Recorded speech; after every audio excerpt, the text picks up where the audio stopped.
What's up and welcome to the Gooner Channel. It's Sunday night. It is our regular 10:30 Sunday night slot for a review of the week. Haven't seen you guys since Tuesday. What a week it's been. What a weekend it's been. And what a lot we have to talk about. And I'm so glad that you're here with me. Thank you so much. I want to talk about, I think we're all going to talk about how the fans react to every up and down. I just want to say, for the record, there are still 16 games left in this season. The title is not going to be an easy one to win.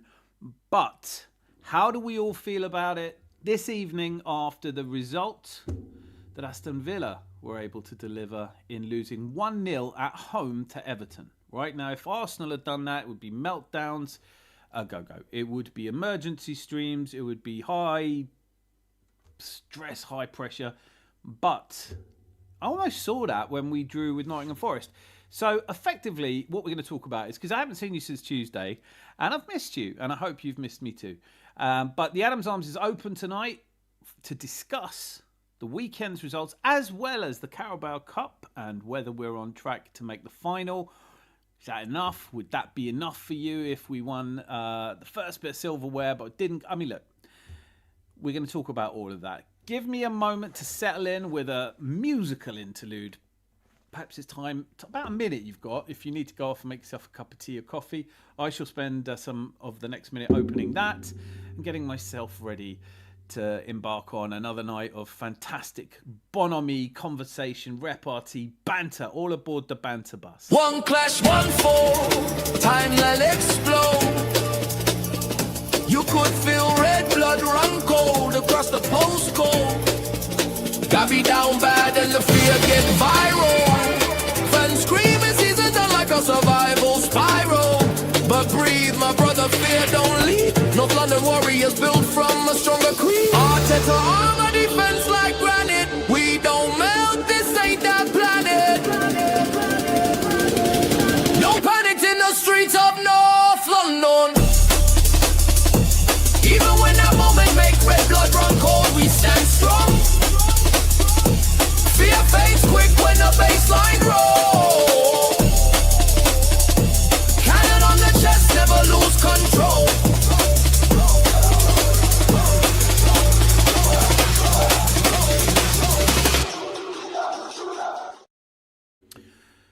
I managed it. I hope you got yourself settled in. Right, where do you start? First thing I want to say is this is a title challenge, people. Get behind it. It's never going to be easy. Some of you have been through one before. Some of you have yet to experience it. Let me tell you, there are highs and lows.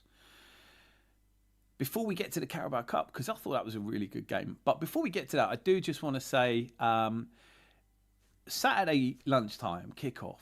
I cannot pretend that I thought there was any chance at all that Manchester United, with a caretaker manager, Carrick, although saying that, he, in the 3 games he was in charge last time, did actually manage to beat us. So, super manager, could he end up being the Man United permanent manager? I don't know. You don't know, but we can discuss it. But before we get to that, the fact that Manchester United beat Man City, there's a lot I want to unpack here. The first thing I want to say is, look, if you don't think Arsenal are in a position to win the title, I know there are still people out there that are sceptical. They're sceptical because they say Arsenal always bottle it. And I think that's just weird. I think it's weird to say that this Arsenal incarnation has to lose because the previous ones did. There's no sense, therefore, that there is progress being made. And I feel there is. But I'm a positive person, what can I tell you? I'm an optimist and I hope I always will be. But I wasn't optimistic enough to think that Manchester United would turn over Man City. And it wasn't that they won, because I could almost imagine, look, a penalty, a mad refereeing decision, something like that. And we did get one. We got a bit of a refereeing decision. I don't know if Dalot gets sent off or not in my mind. Like, in the speed that it happened, you probably wouldn't send him off. But listening to Man City fans complaining about VAR as if it made any difference at all. They weren't just beaten on Saturday lunchtime. They were comprehensively taken apart by a Manchester United team that we got no credit for beating at Old Trafford. And I'm not doing this thing where I just talk about, oh, well, we beat them at Old Trafford. It's the same thing. There's obviously a bit of needle in there. But we'll have to face that when we go to White Hart Lane. Or will we? we'll even have a manager by the time we get there. There's lots to talk about. But the idea that Man United would beat Man City, I've been listening to a lot less Gloominati, but you can't help it. They're everywhere. And them saying this, this is, we drop points at home to Liverpool, the champions. We're just not in good form. Yeah, we scored 3 against Carrick, but we're in this bad run of form. Listening to all that and then going, well, okay, but if we're in a bad run of form, Manchester City have 3 points from the previous 12 they've played for. Manchester City just got done for the 5th time this season. They've lost 5 games this season. I know I was talking about this a month or so ago, before Christmas, in fact. I was actually saying, look, there's only one team that's ever won the Premier League with losing 7 games. It's a big ask. They've got 2 games they can lose left, and they've got some difficult games coming up. We go to the Etihad. I've got that down as a lose. But right now, I have no reason. I'm not going to be talking about quads. Sorry. I love the quad loading. Boy, 10 Diaz in. I can see you there already. I'm going to say hello to some of you guys because this is nothing without you, and I'm so pleased you're here. And there's a good crew in already. Hawkwind with Geese. I'll be in the chat tonight. You better be, son. Because when we see Hawkwind...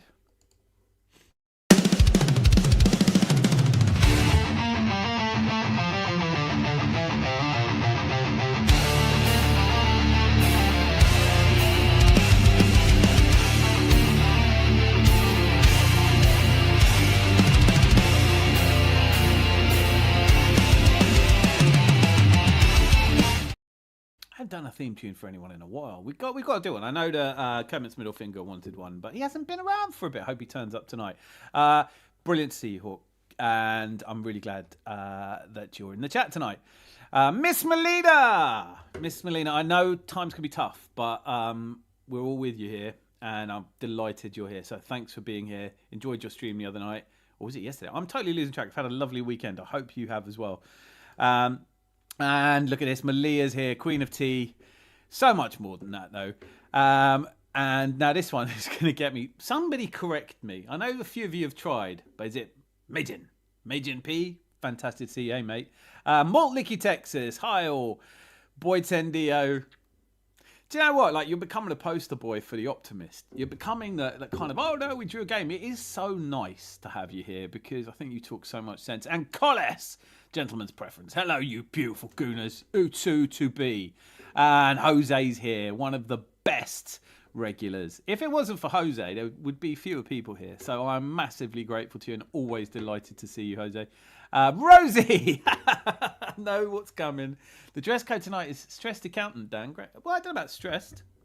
And I don't know about accountant. But hey, it's a white shirt. What do you want?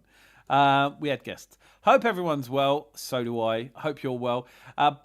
You broke your toe, I was hearing. Is this true? Can you confirm or deny those? Anthony, dipped in Sherbet Herbert, wee ears, big arms, blue savannah eyes, Earth, Ernie Vader, Lush. Bloody hell, Razor, get that hat on. I'm like Malia hiding behind the sofa. I was going to say you want some, but I'm too scared. And it's Mr. Tom. That's my name. That name again is Mr. Tom. I think this is still my favourite video I've made. So almost everything has something to do with Leeds United. Mr. Tom, that's my name. That name again is Mr. Tom. So there it is. Good to see you, sir. Where am I up to in these comments? A lot of you. It's brilliant. Can we just finish the Premier League in January? Yesterday I was disappointed that we drew. Then happy City lost. And nervous for Villa. Then happy Villa lost. I'm actually done. We're going to be talking a lot about this. But I just want to say, look, Arsenal fans at the moment are up and down like a bride's nightie. Every moment that there's any reason that something could upset or worry us, you just haven't been through it before. That's all. It's not easy winning a league. No one hands you anything. There are many a twist and turn. But in principle, if you don't lose your away games and you win all your home games, you're on track. Of course, every league season is determined. Every league battle is determined by the contenders who are in there. So seasons gone by in the last 3 or 4 years, we've had to contend with a Manchester City at their best. That is not the case here. Absolutely not. Leeds. Shouldn't it be dirty Leeds? Carrick is there, Arteta. Okay, I totally get where you're coming from. But it's likely they're going to move him on in like half a season. So I don't know. Does Carrick even want the job full time? I thought Carrick should have been given the job before Amorim. I thought. Listen, there is enough material to talk about Manchester United. I know Lucky Singh sometimes pops in. I hope to see him tonight. But there's a lot to say about how would you go about fixing Manchester United. But when you see performances like that, where the team go back to a 4-4-2 and you see that he's obviously had some impact on them. How long it could last or what you do with a disparate team like that, I don't know. But in any case, did anyone predict that Man United had any hope at all against Man City? A Man City, by the way, you've gone out and splashed the cash on Semenyo and Mark Gahey. And for all that I did predict that we would draw away to Nottingham Forest, and I wasn't worried about it. What I also predicted, which I think I've been slightly wrong about, but only because other results have gone in our favour, I predicted there'd be a bit of a meltdown in the fans. He's only drawn with Forest away. They're low down the league. It's a Sean Dyche team that defends well, and if you're not on it and results don't go your way, I'm going to annoy a lot of people who don't like to talk about XG, but XG gives you an idea of the chances in an average dispersal of XG. We would have scored 1 or 2 goals against Forest and won the game, and we'd be 9 points clear. I'm not really sure there's that much of a difference between 7 points and 9 points. I don't think we're going to... The way I'm looking at it is, okay, so they now have to... If they don't lose... Again, Man City, this is, by the way, just got beaten. Haven't won a game in the last 4. If that team don't lose, bit of a stretch, then we can still afford to lose 3 games. Which is enough of a buffer. How much of a buffer? I know there's a lot of people who want a 15-point lead. They want it over and done with. But that's because you're nervous. That's because you're scared. You want the leagues to be done in January, and they never are. It'll go to March, April, and we'll be there or thereabouts. And then I'm choosing to stay positive. It's up to you what you do. I'm not here to tell you that you can't be gloomy about it. But what's the point? What is the point in getting antsy every time we drop some points? How many points do you think it's going to take to win the league this season? I've got it at 89 will be comfortable. And that's what we're tracking to hit at the moment.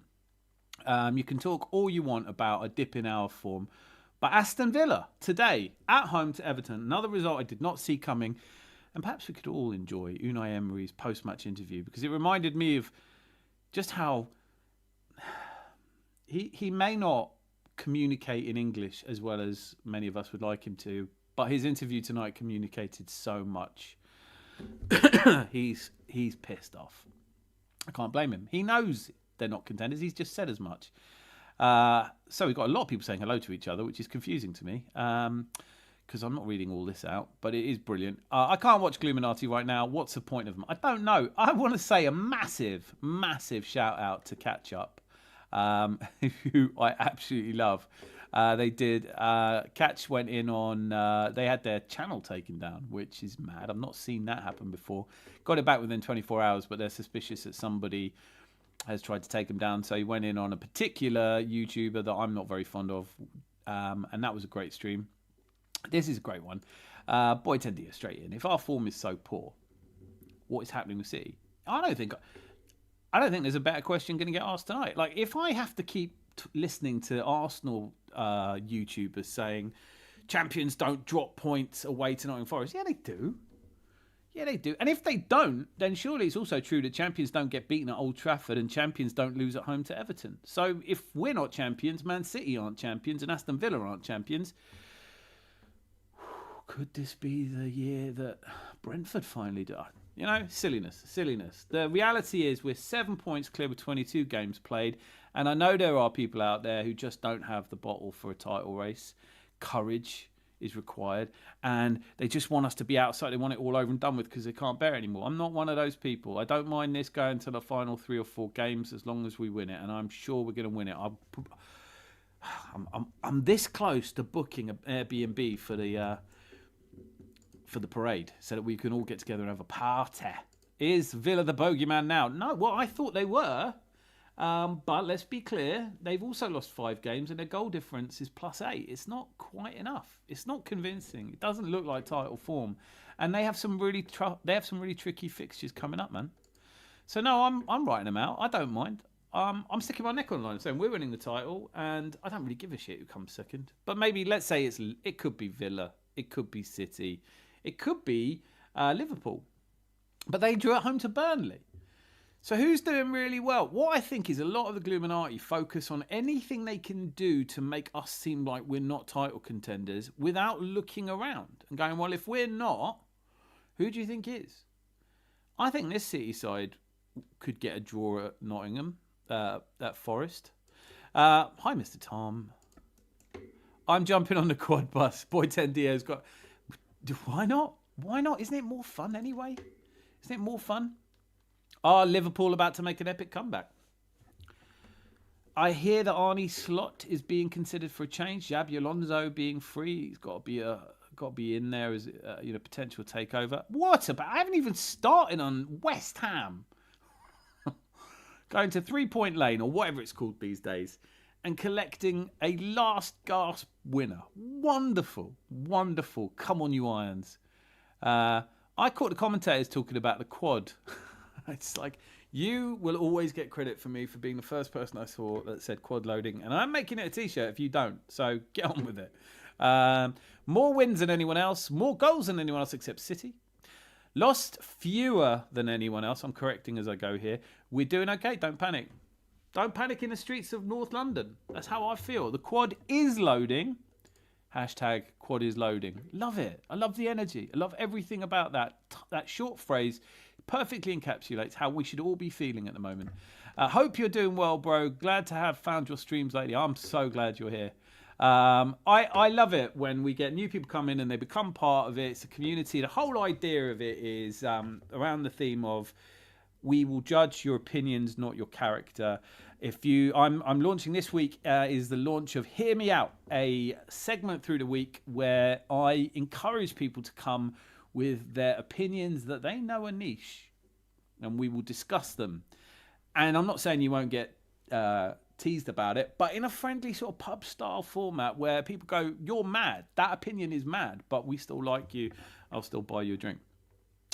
The quad is loading. Get ready to celebrate in May and bring your deodorant so you don't stink up the parade. Miss Melina, you've got to get over for that. You have got to get over for that. No, you've got to. And I can't wait to see all of the... this is going to be the best parade ever. Mr. Tom, my favourite show, Leeds fan. Thanks for the wrestling show Friday. I wish I liked wrestling. I just don't understand. I think I'm just a tiny bit too old for wrestling.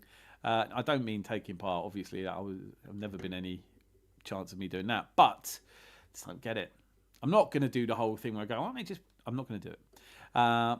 Will it make sense to say that the Premier League is uncompetitive this year when City and Liverpool, with all their new recruits, are still dropping results? Yeah, I think it is. I think it was uncompetitive last year because we had injuries. This year, listening to Pep Guardiola complain about VAR decisions, complain about injuries, there is also today the news, I don't know how official it is, but there's a very good chance that the charges won't materialise, or we won't find out the charges for another year. On one hand, I'm really pleased about it because, and this is going to sound really arrogant, but I'm quite glad that they're not going to be able to use it as an excuse if we beat Man City. I'm tired of hearing Manchester City fans talk about how they need a rebuild. Why? Same manager. Why can't you just gently rebuild? Why do you have to do a full-scale rebuild? Why is it that you don't know who should be playing left wing for you? Yes, Semenyo's brilliant. They've got the top two of the top three goal scorers in the league playing for them. By Igor Thiago in this break, and they got all of the top goal scorers, but it couldn't muster a shot on target against Manchester United. What is going on at Manchester City? I think on a level, I think a lot of players are picking up on Pep's vibe. You don't want to be there anymore. I think the sooner, this is not me saying that I think Pep just deserves a break, man. I think he deserves a break from football, a chance to refresh and find a love for it again. So much that he's been through, so much he's driven his players towards. I think it's just time, man. That it's everything. All good things must come to an end. Could just be dead cat bounce at Man United. What? Shouldn't be dirty Leeds. We've had no one sent off for about 2 years. That is not a bad point. I'll give you that. I don't know. It's just dirty Leeds. It's always been dirty Leeds. I said this before in a stream. I'm sure I've said it more than once. That's me, by the way. I'm on YouTube. You have to repeat yourself. It really winds me up when Forest fans were singing "Same Old Arsenal Always Cheating" because someone goes down after being kicked by one of their players. it does rattle me. That does. Dirty Leeds, is that something that rattles you? Malia says, I've given up on predictions, not even going to bother anymore. I do just want to say, and this is pointless me saying this, but on a Tuesday night stream, looking ahead to the Carabao Cup against Chelsea, I said they will have 5 shots on target. I don't know why I said it. It just something that popped into my head, and it's not based on data or facts or science. I just said, I bet they have 5 shots on target. And they did. Well, I even saw people getting a little bit antsy about that. We went to Stamford Bridge. We beat them 3-2. So, it's such a shame. If it had been 3-1, we'd be through. So where's your confidence? What do you think? Chelsea are coming to Arsenal and winning by 2 clear goals. Do you? Come on, man. If we're not on it, Man United can beat us next weekend. Absolutely. Absolutely. We could lose to Inter Milan. We could lose to Man United. We could never win another game if we're not on it.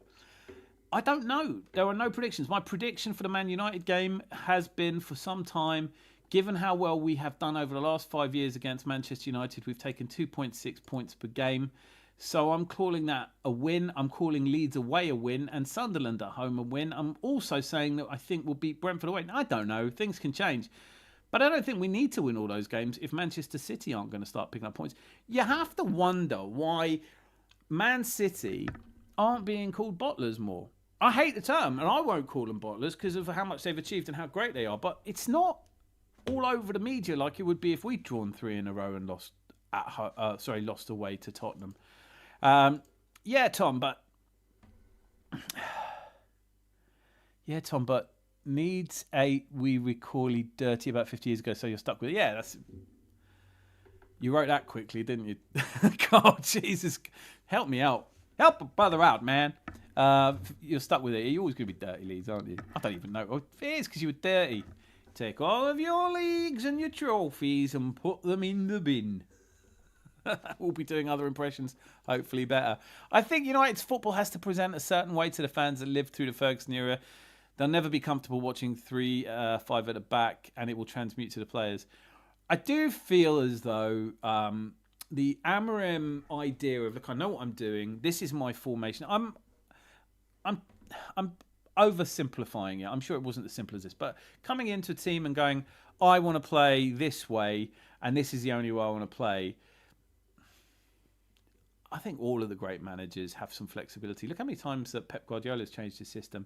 Alex Ferguson famously changed his system in Europe because 4-4-2 wasn't working. I think good managers solve problems. And if your solution to the problem is just keep doing the same thing and expecting better results, you're probably not going to make it. But let's be honest, he didn't want to be there anymore. I think if Ferguson gives one bit of good advice to every manager, he says, pick the team you're going to manage based on the owners because they're the people that are going to make your life easy or hard. And no one's listening to him because the Glazers and Ineos, not good bosses. There you go. Thanks for correcting that. Too late for me. Not useful to me if I've already read it. Apparently the last Leeds United red card. What's going on? Get on with it. Here we are. Bloody phone keyboard. Oh, are you on the phone, are you? I thought everyone was on television now. Monday Night Raw in Belfast. Is that a wrestling thing? I'm kind of hoping I know what you meant. Look at this. I'm reading this. Facebook. Someone from the Zuckerberg contingent, Maria Lawani. Beautiful name, by the way. God bless DR Ben for his marvellous work in my life. I was diagnosed. Not going to get reading that. Sorry, don't know. Should read them before I put them on, but it's just I'm used to you guys being brilliant. In fact, sounds like a sex tape, Melina. What would one of those be? I don't understand. Oh, Brooklyn Nine-Nine joke. If we were 13th in the league, people would still be saying we're rubbish. We're top of the league and 7 points clear. This is a good thing. It can't be a bad thing, can it? Football fans will find a way to suck the fun out of anything. It's not football fans, is it? It isn't football fans. When I came back from the Crystal Palace the next day on the train, I recorded a video. I never put it out there. I was watching it again today, but it was me just saying, do you know, when you go to remember what football's really about, the thrill of the games. I know not everyone can go live. I can't go live that often. I mean, I would love a season ticket. I think a lot of us would. But the idea that football's become about men in dressing gowns sitting around for 4 hours, calling other people mutants and drinking and smoking, it's just, It's one element of football fandom that once you're immersed in YouTube, you start to think that's what it is, and it isn't.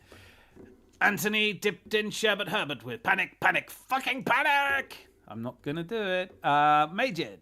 I think people have PTSD of Man City normally going on an insane winning streak, and therefore any points we drop from now to the end of the season could be the point we need to win the league. Yeah, I know, and that makes sense. You can't deny that looking back on the past, you see nothing. So what I'm saying to those people is, if you looked at the results we got in the games we've already played over the last 5 years, you would expect us, if we performed as we've done over the last 5 years, to have 39 points. It's an absolute fact. Add up all the points we've gotten against teams that we've currently played, and in the last 5 years, if you took an average point and calculated it, we would be on 39. We're not, we're on 50. So we're tracking 11 points better. That's 28% better. So if you are looking at this Arsenal team and saying it's just like the team over the last 5 years, it is exactly like the team over the last 5 years, only 25 to 28% better. And Manchester City are currently tracking 4 points worse. So this Manchester City side is not the one that goes on 10-game winning streaks. And if it is, fair play. We have to just pull it out of the bag. We have to do what we can. The one thing that really pisses me off about a lot of the football fans is...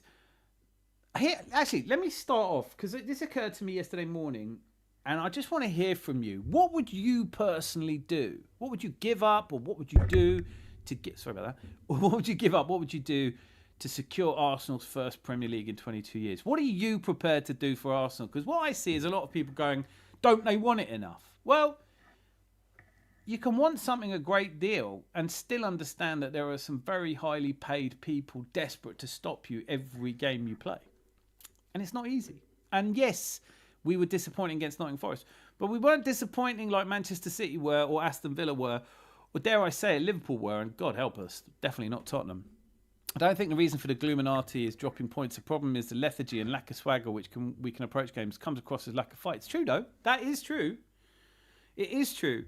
I wonder if the one area that we need to see more improvement from Mikel Arteta is how he sets them up, how he gets them fired up. Because I don't know about you, but I saw the lineup before the game and I thought, that's not bad. Martinelli, I saw Madueke. I thought, okay, I would probably rather see Trossard and Saka, fine, but Trossard's always good at coming on. And we've got Saka on the bench. Now, it turns out that they were a little bit worried about some Saka injury, but then I think if you're going to put him on anyway, you might as well start him and take him off. Meanwhile, we have a dead rubber against Inter. We're playing for pride, really.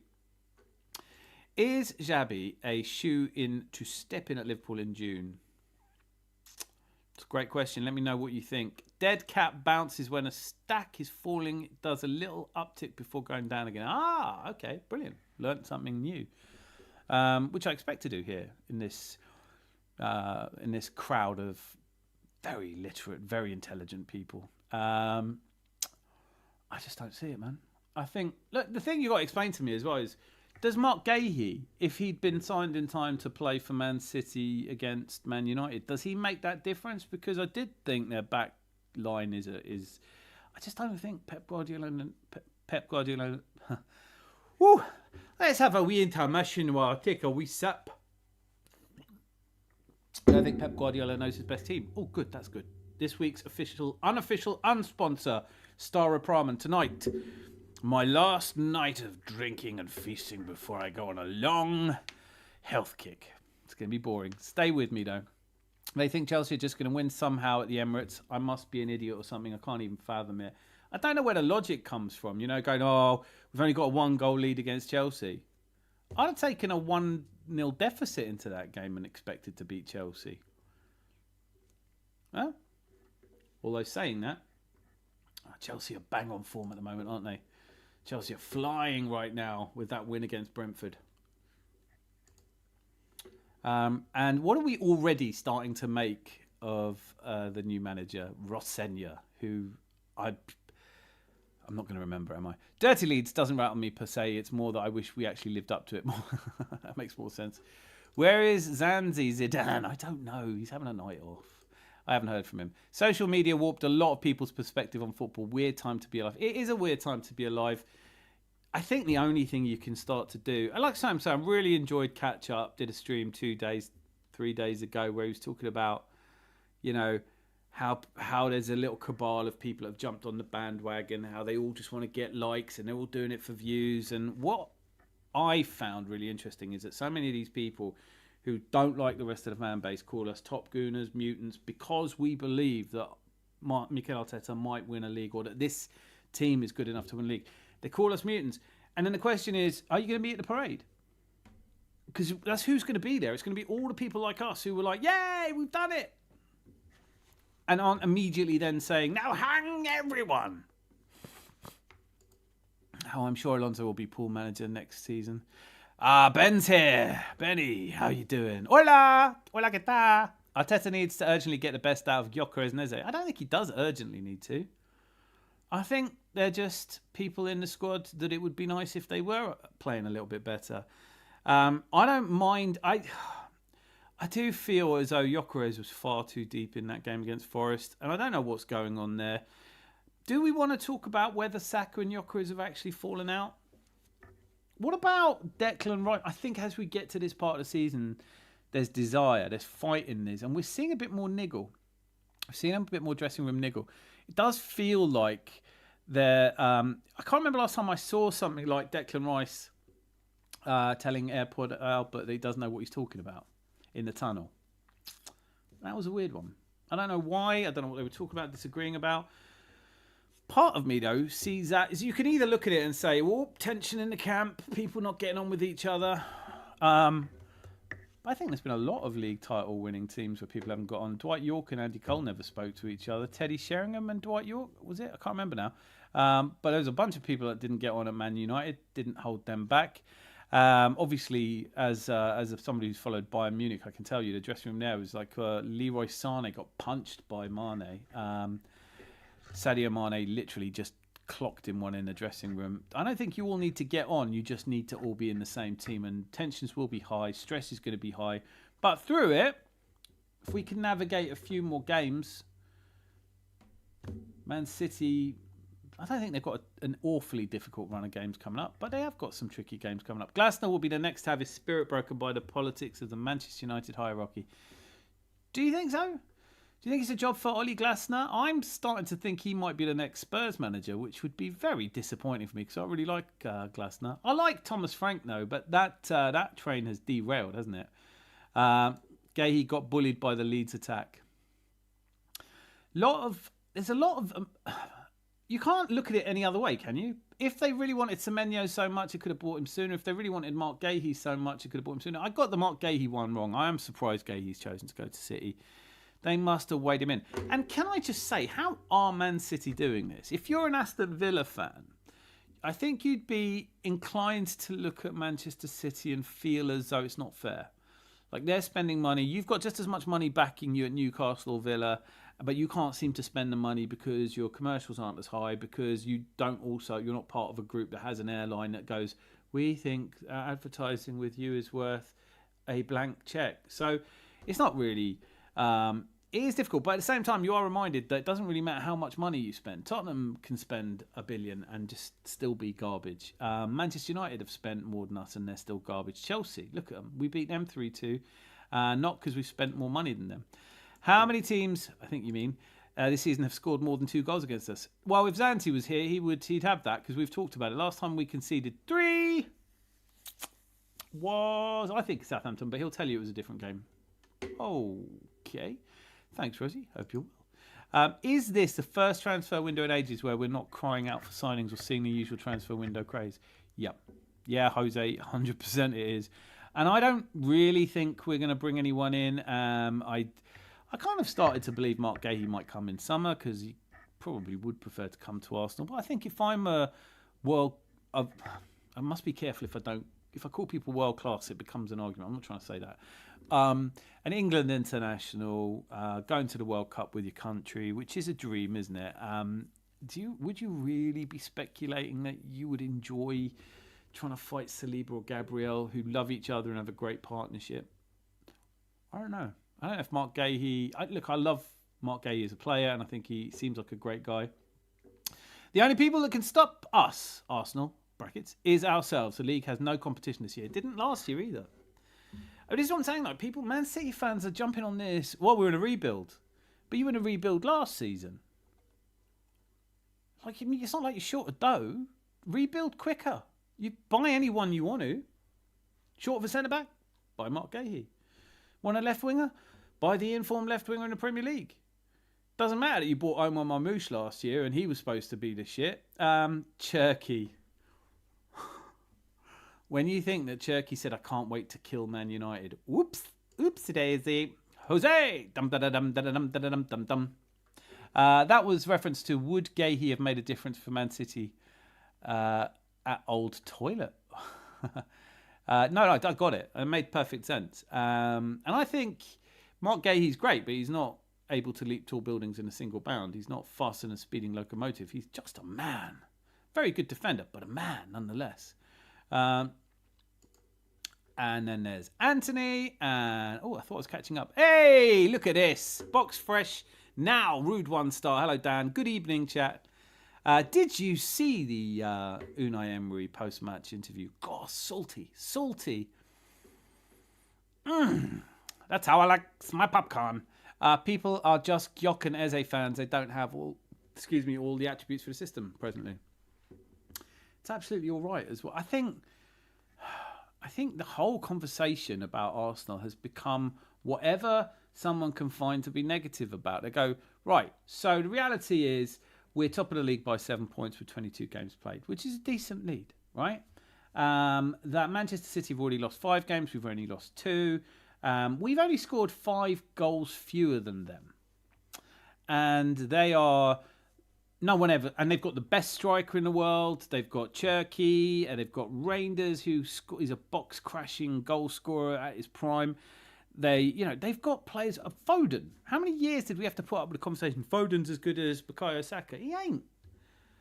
It goes missing. Like, they have 3 points from the last 12. It's time to start saying that Man City, something's wrong at Man City that you can't just go out and buy Mark Gahey and hope to fix. But what they do instead is they say, well, your Gyökeres isn't scoring. Well, who cares? Who gives a shit? Try talking to people about that at a parade in May. Yeah, I mean, you've won the silverware, the quad, as Boytendio will insist, and I think he might be right, and I hope he is.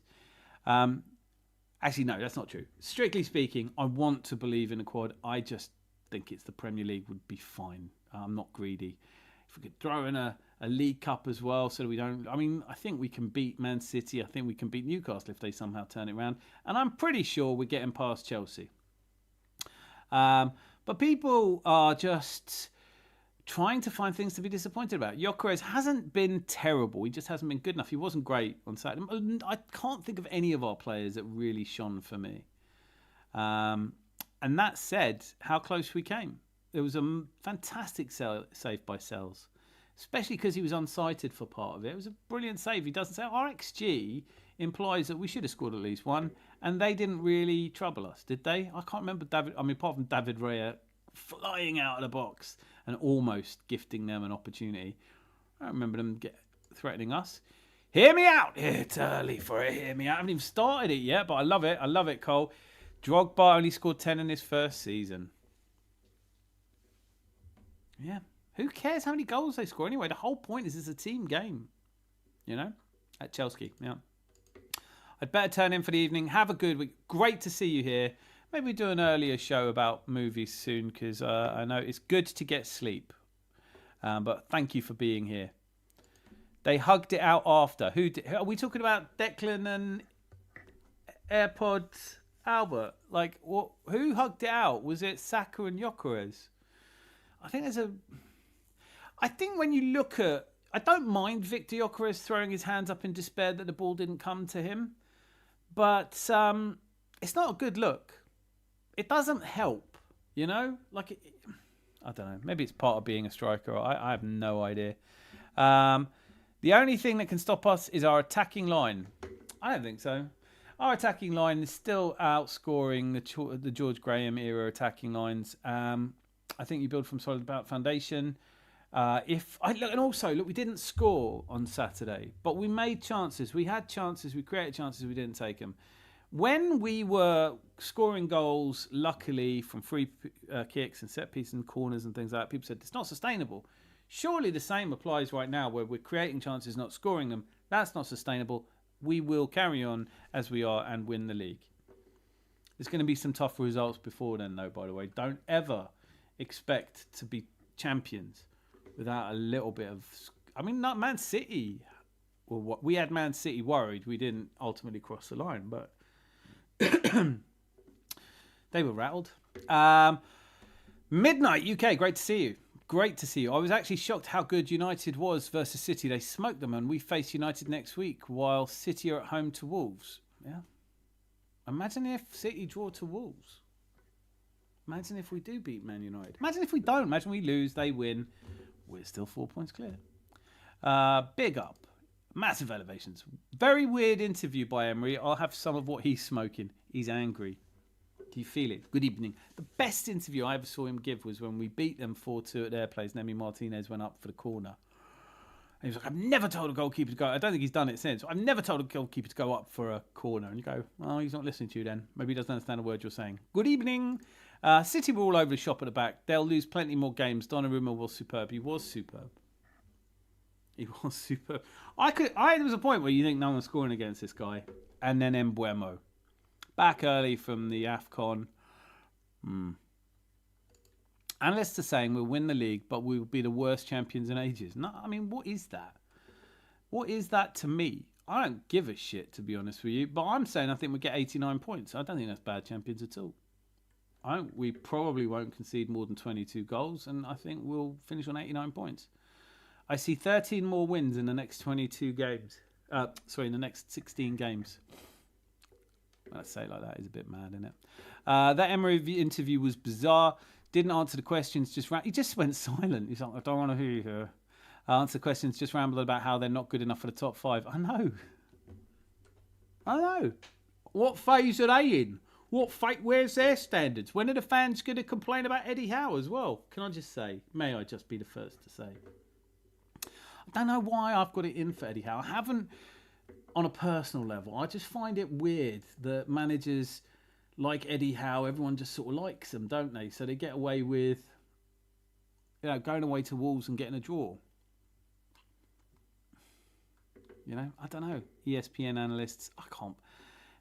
They have no love for Arsenal. They're like the worst of them is Stevie Nicol. God, calm down, mate. The Ocares fans irk me, though. They keep talking about the film from Portugal or what he did against City last year as though they were relevant reference points. Yeah, I watched him play against City. He scored a penalty. Was it 1 or 2 penalties? He looked decent. But I also saw him play against us and thought, yeah, anonymous. And I don't watch Portuguese football, and nothing is going to make me want to be honest. Like he was sending out a message, what the message was and who, only Emery knows. I think he's a bit pissed about the transfer window. I would guess. I know that Daniel Marlon has left now for game time. Aston Villa are stymied by not being able to spend money that Manchester City can just write check after check after check. Hello, Dan. Hope you're well. I am, and it's great to see you, Richard. Thank you for being here. Okay, I wish I had an all or nothing series for this season. That'd be fascinating. Do you know what? It would be fascinating. It would possibly be even more fascinating if you did it at like Villa or... every team should do this every season. Come on. We deserve access all areas. We want to know. Look at this. John Cena, 02 John Cena FC. Big up. Good to see you. I've already said in this stream I don't know much about wrestling, but I do know John Cena's a wrestler, right? Turned actor. Tell me if I'm wrong. Do you think Arsenal win the league? Yes, I do. 89 points. I think we win it with 2 or 3 games to spare. But that's a constantly fluctuating thing. I really thought Man City would win it at the start of the season. The reality, though, is Manchester City are doing worse than anticipated. I expected them to get a draw at Man United away. I expected us to get a draw at Nottingham Forest. I want to go back to this because I did say in previous streams that I thought we'd draw at Nottingham Forest. I kind of felt like we'd see... I dread it. I dread the meltdown of our fans. It's just not how champions behave. And you want to go to people with their own YouTube channels who are like 30 years old telling us what titles feel like. No, don't do that. Don't be doing that. Don't be telling me. I've watched 5 of them. I can tell you, I didn't expect us to do it in 89. at all. And if you were a person alive in '89 who thought we were going to Anfield to win by 2 clear goals, get over yourself. I don't even think George Graham really believed it, but he told everyone he did, and he was right. And that was miraculous. 91 was a bit more processional. Also, big shout out because Ian Wone got a yellow card, didn't he, in the game against us. Ian Wone, Forest legend. Many of you will not remember that in 1991, in the penultimate game of the season, we hosted Manchester United, and I fully expected we'd need to beat them in order to win the league. And it was an evening kickoff, but before that could happen, Ian Wone scored the winner for Nottingham Forest against Liverpool. So, omens. He's there on Saturday. It's taking me back to 91. 98, if you want to know, at this point of the season in 98, we weren't just written off. The bookies had paid out on bets that Man United would win. But we ended up going on a ridiculous run of 10 games, winning every single one, including a trip to Old Toilet, as Tom called it, Old Trafford, as some of you will call it. Nice to meet you, and you, sir. Tell me a little bit more about yourself. We conceded 0 shots on goal against Forest. Very sustainable. Thank you. Thank you. Teams hate playing us. And also, the Gluminati will tell you we're shit. And every time we play a football manager, they go, no, these guys are seriously good. Who are you going to listen to? Do you want to listen to some dressing... I shouldn't say that, because there is going to be a few streams coming up this year where I'm just going to wear a dressing gown. Fuck it. Do you know what I mean? Like, it gets cold in here, or I just get... let's be comfortable. Hope you're comfortable. But... sitting in your dressing gown, smoking and drinking and saying everything about Arsenal is shit and that the fans who think we're going to do well are mutants. And what kind of a child comes up with a phrase like that anyway? Top Gooner. How unimaginative do you have to be? Is that Luca? I don't know. You never know. You can never be sure. Hi, John Cena. Seeing a Gyökeres push Saka over made him go up a notch in my view. It shows he knows he's underperforming and Saka's selfishness not helping. Oh, okay. I'll get into that. I don't think Saka's selfishness would be how I'd look at it. I'm not disagreeing with you because I can absolutely understand where you're coming from and it's the way you've put it. I would say that he's still learning what passes to give to Gyökeres. I don't subscribe to the view that all of these problems are just down to Victor Gyökeres not getting the service he wants. I would say that he's not doing much with it when he does get it. Right, so let's go. Oh, new one. Look at this. Juma 2846. The fan base has to stop acting like toddlers with the constant meltdowns. What happened yesterday after the draw was embarrassing. Nothing wrong with being concerned about meltdowns or embarrassing. Brilliant. Well said. Welcome. Welcome indeed. This is an ocean of calm or a little spot of calm in an ocean of flapping. There is up and down like a fiddler's elbow. A lot of our fans, we've thrown it. Turkish is. I didn't watch the video, but his and I really like Turkish. It's not a dig at Turkish, but he was like, "Do they want it enough?" What does that mean? What does that? You could explain all of this. Not scoring the goals. Martinelli didn't score. Saka's header got saved because they don't want it enough. Man City want it enough to lose at Old Trafford. Rosie, rude one's our brother from another mother. Hope you're well. Emery has always been a crank. He has. I'm not saying I liked his interview when we beat him 4-2. This season, City won the league and Jose United finished about 12 points behind in second. That year was dreadful for the Premier. There have been some bad. I did a study. I think I talked to you all about it. Looking at the total points scored by the top 3 teams gives you some indication of how easy it is to win. Some of the leagues we've won have been a little easy, but nobody gives a shit. Nobody cares. We had injuries, the team wasn't firing, we didn't have a bench last season, and no one wanted to hear that we'd had players sent off that shouldn't have been. I haven't seen anyone else get sent off for what Trossard and Declan got sent off for Man City and Brighton. I haven't seen it. Michael Oliver on the pitch. Every time he's on the pitch, I think something stupid's going to happen. I also, just because I haven't talked about it yet, but on the VAR replay, I did think it was a penalty, just because I've seen him given. Honestly, I know that a penalty and a goal would have put us 9 points clear and all that, but I don't want to see penalties like that. He's clearly not trying to handball. But I might be, maybe that's a hear me out. I think we shouldn't really be wanting penalties like that. And equally, I disagreed with Sean Dyche that because the foul for the penalty happened outside the area, but he was like, no, come on, Sean. Like, you didn't deserve to win that game. We didn't do enough to secure the win. It's a draw, an away draw. There's no point flapping around like a carrier bag in a win just because you dropped 2 points away, all right? And if there is, then just say, like, Villa dropped 3 points at home, Liverpool dropped 2 points at home, and City dropped 3 points away. If everyone else is dropping points, we're a point better off against these teams than we were. And I hate to keep saying it, but I only predicted a draw away to Nottingham Forest because it's a tough place to go. Obviously, they're not as good this year as they were last season. Oh, look at that. We've had, liked and subscribed. We will not let you down. This is the best community. Grown-ups, you can have any opinion you want. All opinions are welcome. Disagreements are always welcome because they're interesting. Disrespect is not. You will always find that here. Hit the likes, people. Are we doing badly? I haven't looked. I've been enjoying myself, but you do hit the likes. Seriously, hit the likes, guys. There are really shitty streams that get like 100 likes, and we get 30. We can do better. Well, there's only 31 of you in, so maybe we can't. Well, now 30. Someone's gone. Those tunnel interviews at halftime didn't last long. That's such a good point. That's such a good point, Box Rush. Like, I don't want them anyway. I don't really want to hear what this. Too guarded, you know. After the Forest game, yeah, it was disappointing. However, after City and Villa, it's a point gained into next time to rotate as we're virtually in the top 8. We're done. We're qualified. We're in the top 8. We're probably, even if we lose that game, as long as we beat High Karate, we will be top 2. So it doesn't matter. We'll get home legs, second, all of that good stuff. I bet.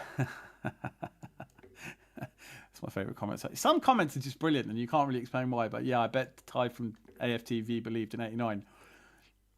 Yeah, he probably did, didn't he? Let's be honest.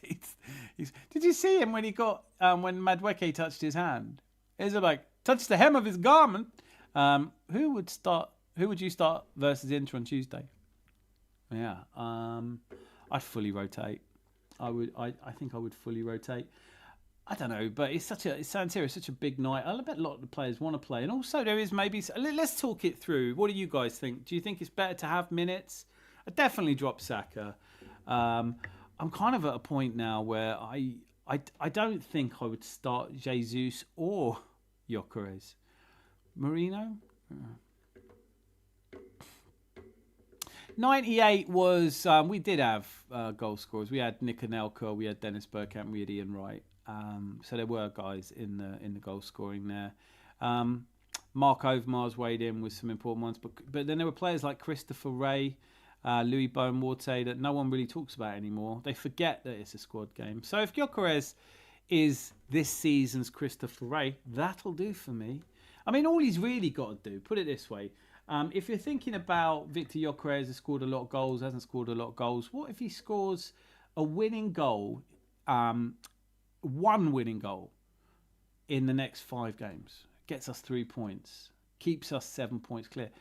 It's a squad game. When Christopher Ray scored at Bolton, after we'd beaten Man United 1-0 at their place because of Mark Overmars, Ian Wright was out, David Seaman was out, Nick Anelka was up there, but it was a very young Nick Anelka, and when it came to it, it was a really close game up at Bolton, and we won it.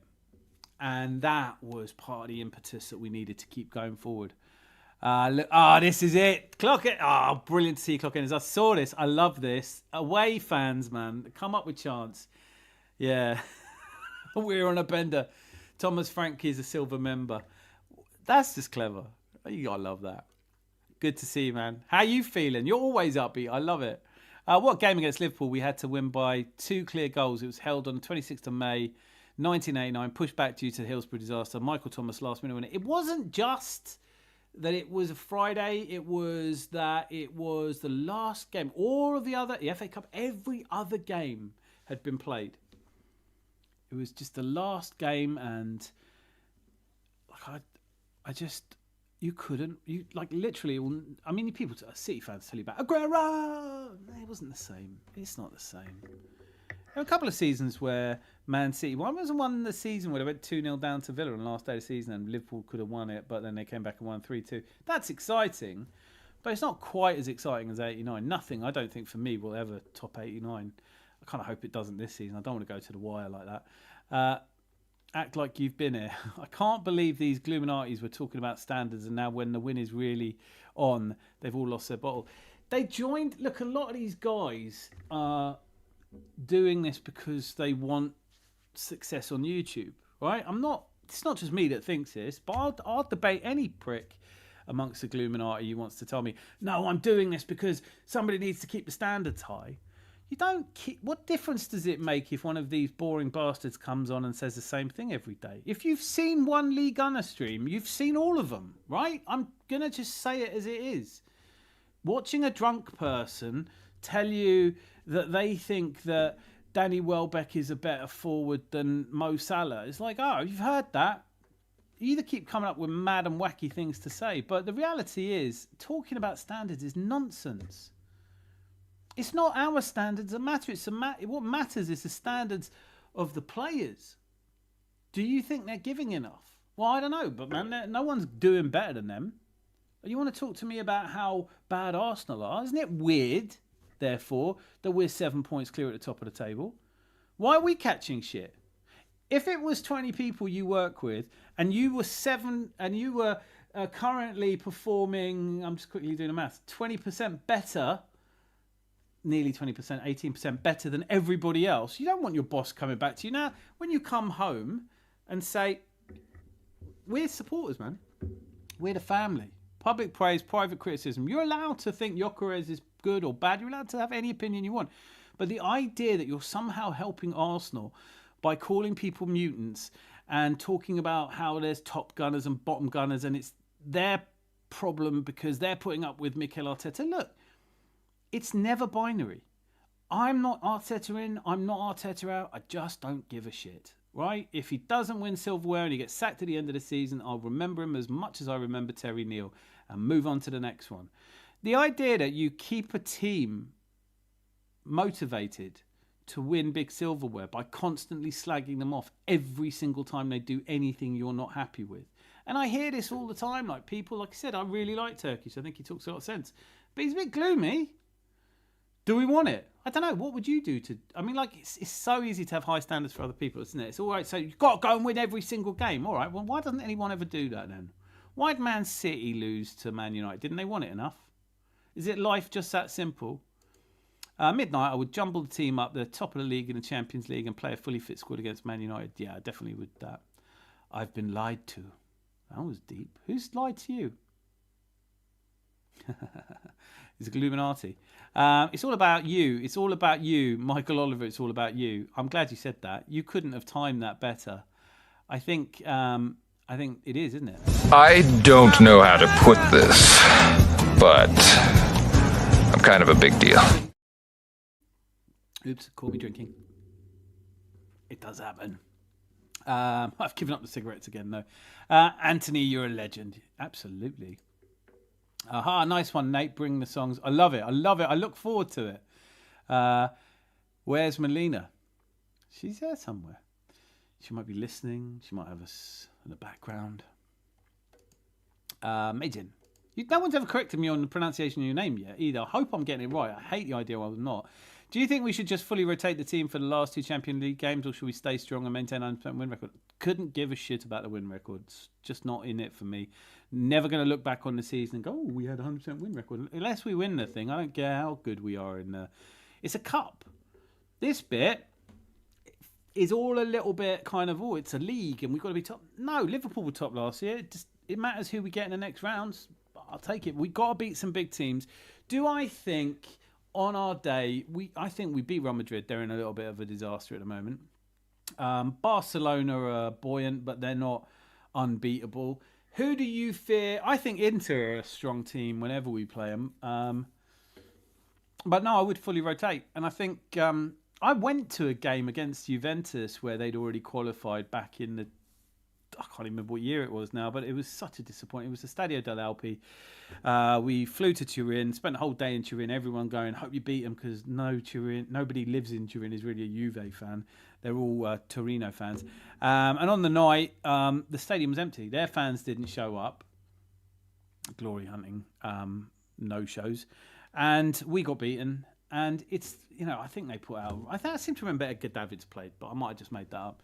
I start a midfield of Rice, Wanieri and Odegaard. I definitely drop Rice. I think I definitely drop Rice for Italy. I play Albert Stauffenberg. Let's get some ideas. Right, Havertz and Downing if you don't have school in. Lee Davis, good to see you, sir. I don't think he does have school in the morning, but I couldn't swear to it. And Stefan Marcotti. No one supplies him tap-ins, mate. Yeah, and you can't be angry when people don't supply you tap-ins. Do you know what I mean? Like, do your bit for the team. Why was Victor Gyökeres so deep against Forest? It's gone back to that. I really don't like it. I think you can't really disagree with Arsenal fans, however gloomy they are, who say that Arteta doesn't necessarily get the best out of strikers. Because Aubameyang and Lacazette and Foreign Balogun and Eddie Nketiah. There's others. I've kind of forgotten. Kai Havertz is Kai Havertz a striker or isn't? Haaland ain't scoring right now because no one's supplying him, mate. Haaland. Sorry, I said Haaland. Yeah, no, Haaland. That's tough, isn't it? I mean, what do you want to do? You want Anton Semenyo? Do you want to go and sign? I mean, they've got Ryan Cherky, Semenyo, Reinders, Foden, Bernardo Silva. Is there anybody? Maybe just don't have enough creative midfielders. Maybe I just need more. I haven't even mentioned Savinho and Marmouche. I haven't even said Doku yet. There's players there that should be feeding him tap-ins. Thoughts on United fans saying they beat us at the Emirates? I love it. Bring it. You should have some chest. Modern, YouTube football is far too much about doom and gloom and slagging your own team off. I like the fact that Man United fans, that was always a tough game, but it was always a game we played well against them. I think if they come for us, brilliant. They leave gaps. That's a game Martinelli could play. Leap like a salmon. He's going to leap like a salmon. Evening. Oh, here he is. People are asking after you, Zanzi. What do you do? Set the clocks again. I'll have a pint of, what time do you call this? And a packet of, I guess I'm late, please. Yeah, well, it's the same. We're 10:30 every Sunday and Tuesday. It's only 2 shows a week that are guaranteed nailed on. There will be more because I'm launching Hear Me Out. And I enjoyed the break from Tuesday to Sunday, but I was a bit itchy at times to get on and talk to you all. So I don't want to overburden you. I know you all have busy lives, but I think we might have to throw in an extra show this week. But of course, we're live after the Inter game, so there'll be plenty of time to talk about Inter then. After their victory against Aston Villa today, it's fair to say that Everton has been very good to Arsenal. After all, they did give us Mikel Arteta as well. Quite that's controversial. Mortley, Texas. Love it, though. Thoughts on Rants and Bants saying United beat Arsenal Emirates is extremely confident. Good. I want him to be. I want him to be extremely confident. I want to... Not going to be easy, but I think we beat them. After all, we beat them at Old Trafford. Is it all down to this one confidence-boosting game? If someone wants to come with chest and tell me they're definitely going to beat us at the Emirates, I'm like, yeah, good. You beat it first. No one else has. Obviously, Man United are doing all right. You haven't got a midweek game in Europe. You're out of all the cups. Oh. I'm not convinced. I wouldn't put my life savings on Man United coming to the Emirates and winning, but they could get a draw, and that'd be annoying. Great question, by the way. Lovely to see you here. I think we beat them, United, all we should do. I'm all right, Dan, mate. Cheers. Still buzzing from midweek Forest. Pfft, we had chances, not taken. So I'm guessing you were at the Battle of Stamford Bridge. That was immense, wasn't it? No one was saying we were going to make it look that easy. We should have come away with a 2-goal lead. But is there anyone in the chat tonight that thinks that Chelsea knock us out of the League Cup, the Carabao Cup? Are we in line to make our second ever final in the Arteta era? Rand says he's 100% sure United win next week. If he is 100% sure, all I can recommend to him is stick some money on it. Stick some money on it. That's what we do, isn't it? This, I'm 100% sure. How can you be 100% sure that something's happened? You can't even be 100% sure the sun's coming up tomorrow. It's England. Could be 98% sure. No, I just think, who's Rance anyway? What data does he have that I don't have? I mean, if you're looking at the two teams, might I offer the very basic analysis that Man United have only got 35 points and we've got 50? They beat City. Well done. Are you going to be that fired up at the Emirates? I'm not convinced. I'm just not convinced. I think the standards and expectations are so high right now that draws seem like losses at times after underwhelming performances. And that's a fair point. But all I can keep saying to you is that with 16 games to go, we're not winning all of them. Much as we all want to. So maybe Rance is right. Maybe Man United come and beat us. Winning the league is a function of getting more points than the teams around you. Either because you win all your games or most of your games, or because they lose games. At the moment, this weekend, it was a subpar performance from Arsenal. A 0-0. It was an uninspiring, boring game. We do have them, and it does worry me. But I've never seen a team that doesn't have them. I remember the 91 team losing away to Chelsea that really shouldn't have. But we lost. We went down 2-0 and we just didn't come back in time. We looked like we were going to get back into the game. We never did. That was disappointing. Still won the league. 98 at home to Blackburn. 18th of December. Roughly there. It was around my birthday. 3-1 we lost. That was disappointing. You can't enjoy winning a league by winning every single game. We're not going to be Centurions. Some teams are just that much better than everyone else. I think we're better than everyone else, but maybe not dominating. Maybe what we lack is a little bit of that confidence and the experience of doing it before. So if we win it this season, maybe we can go on and do what has not been done in my lifetime. And also, I just want to repeat this because I think it's worth saying. If Mikel Arteta gets us to the title, he's only the third man in my lifetime to do it. Please give him some respect for that then. Even if you don't like his haircut. Gyökeres needs to be benched. We're only further damaging his confidence. I love that comment, Mr. P17. Do you pronounce it P17 or P17? Fantastic to see you. Great comment. I agree. So I say great comment because I agree. Others might not. Please let's hear from them. The fans have to want it. The fans have to shut up sometimes. And actually, I don't have a problem with any of the fans. I think the fans are the fans. They're brilliant. But it's all these experts who sit around going, this isn't what champions do. Champions win every single game. And you want to go, really? Can you think of a league-winning team that has won every game? No, you can't. It's not happened. A 7-point lead is a 3-game advantage. A 9-point lead is a 3-game advantage. We didn't lose. Others did. That's a brilliant comment. Are you coming on? Shall I send the link? If anyone wants to come on, you know you're always welcome. Don't usually do this without Zanzi. It's been weird without you. They don't get it, Zanzi. They just see numbers. And then there's a few people saying hi. But the numbers are in our favour. Dan, what is that beer you're drinking? It is the unofficial unsponsor of the Adams Arms. Staropramen. Pracha. Prosipivo. Prosipivo. Let's see. I'm just about to bring someone in. Hold tight there backstage. It's coming. I've just got to go through these comments so we're not behind. I'm so confused, man. If Arteta had them believing we were on for the Prem or UCL with last season's squad, I don't understand where the gloom comes from this season. Gloom sells. It's what happens. It's a lot easier to get clicks if you're fuming, if you're angry, if you do a miserable face. We're keeping it calm here because that's who we are. Like, I don't jump up and down because because we drew with Forest. I'm not disgusted. I'm not. And also, I like Lee Judges a lot, but I really don't like the shouting. Calm the fuck down, eh? Hi, Zanzi. You're here. He knows that. I know. Hi, and Benny Ogden. The walk to Earl's Court post-game, brilliant, mate. Arsenal taking liberties a whole way. Stuff them back to the Grove. Then we're Wembley bound, but I believe the job is done. I believe that as well.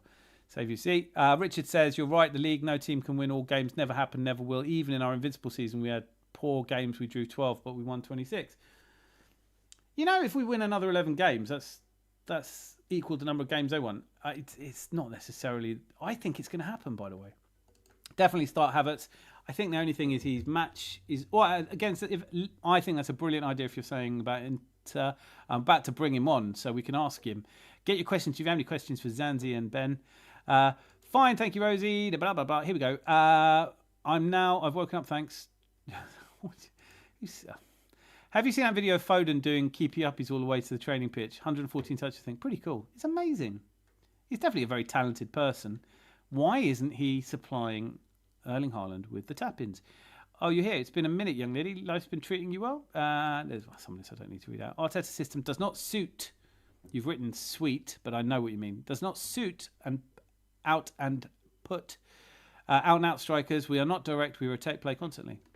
And also, we're top of the league. Something's got to be going well. I don't care how well Gyökeres does it. If you get a title winning man, he come to us to win silverware. They all came to us to win silverware. I know that there are Illuminati watching this going, win silverware. We never win silverware. Oh, fuck off. We are going to win silverware this season. Quad loading, isn't it, Boy Tendio? Why does Dan look like Big Sam? Big Sam, who are you saying? I've got the button. I don't know. The button. It was Bobby's idea to say that. We'll come back to you, Zanzi, with your tardiness and your... No, Benny's idea. Sorry, not Bobby. I know Bobby's not here. I know it's Bobby's Benny, not isn't it? here. It began with a B. That wasn't why that. Don't your names appear when you come on? It would be easier for Zanzi. I have to repeatedly tell him down. How you doing, Benny? I'm good. How are you? Nice shave.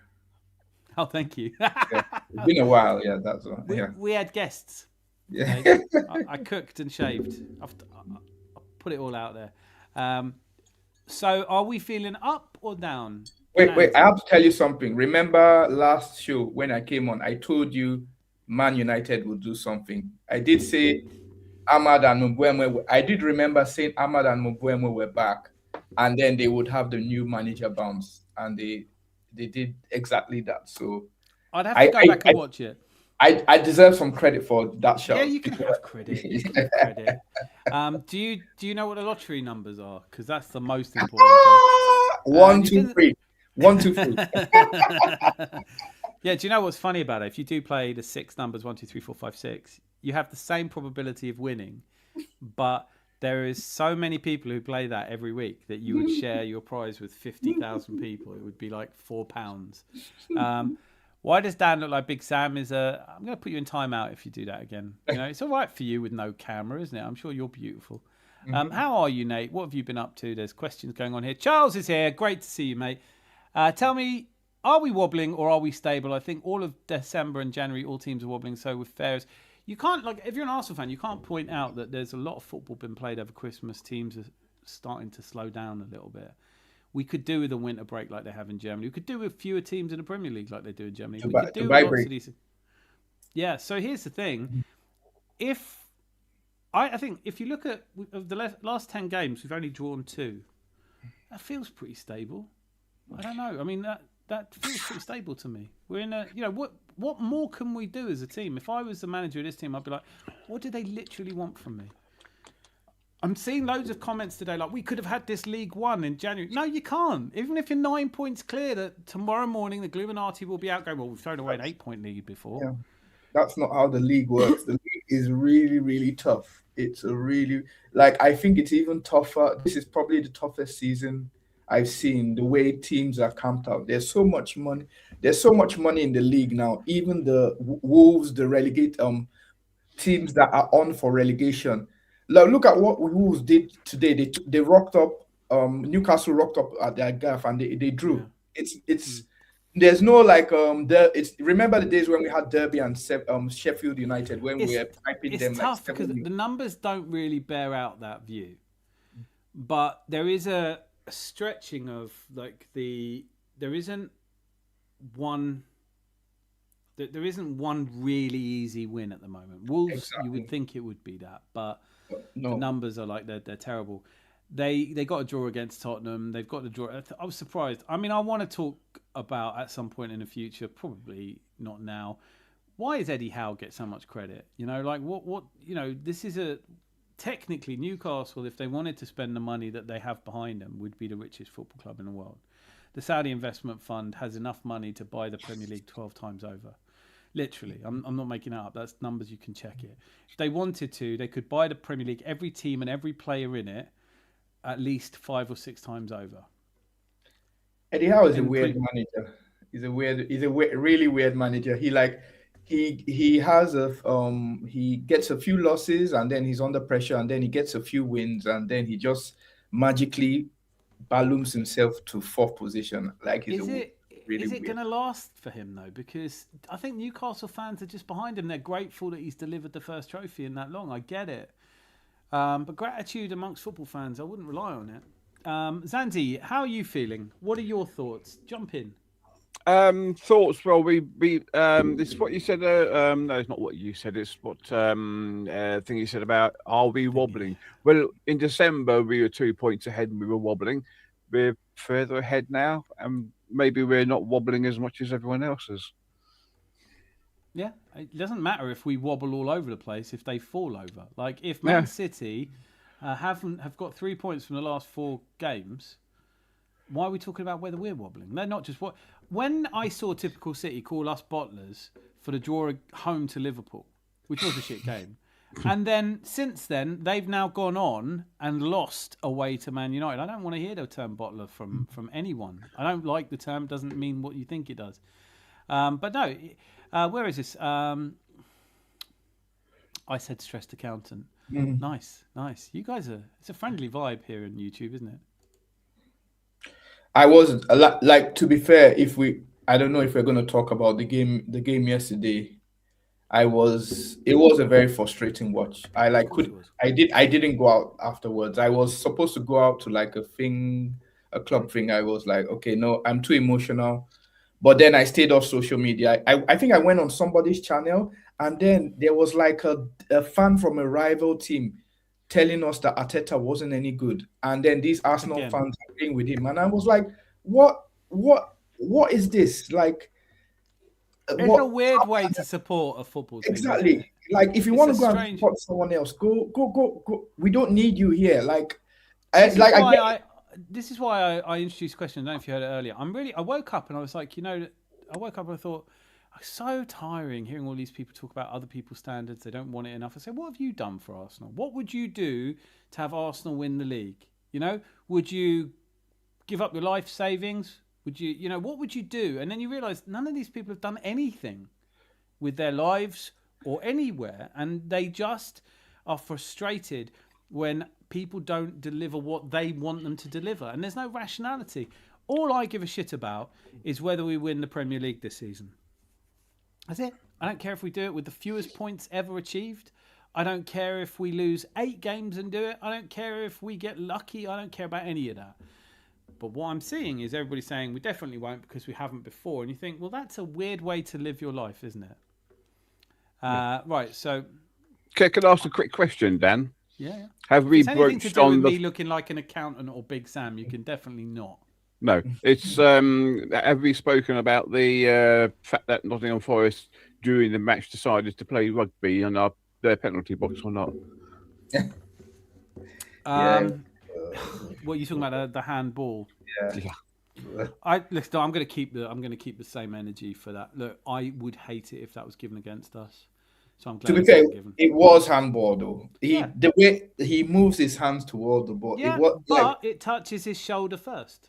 it does touch his shoulder first, but it's the fact that he does the hand movement. To be fair, No, it wasn't the reason why we lost the match anyway. I'm not going to disagree, Benny. Like, I absolutely agree with you because I didn't see it happen in real time. Obviously, when they showed it on replay, I was like, oh, they're going to give that. That is a penalty.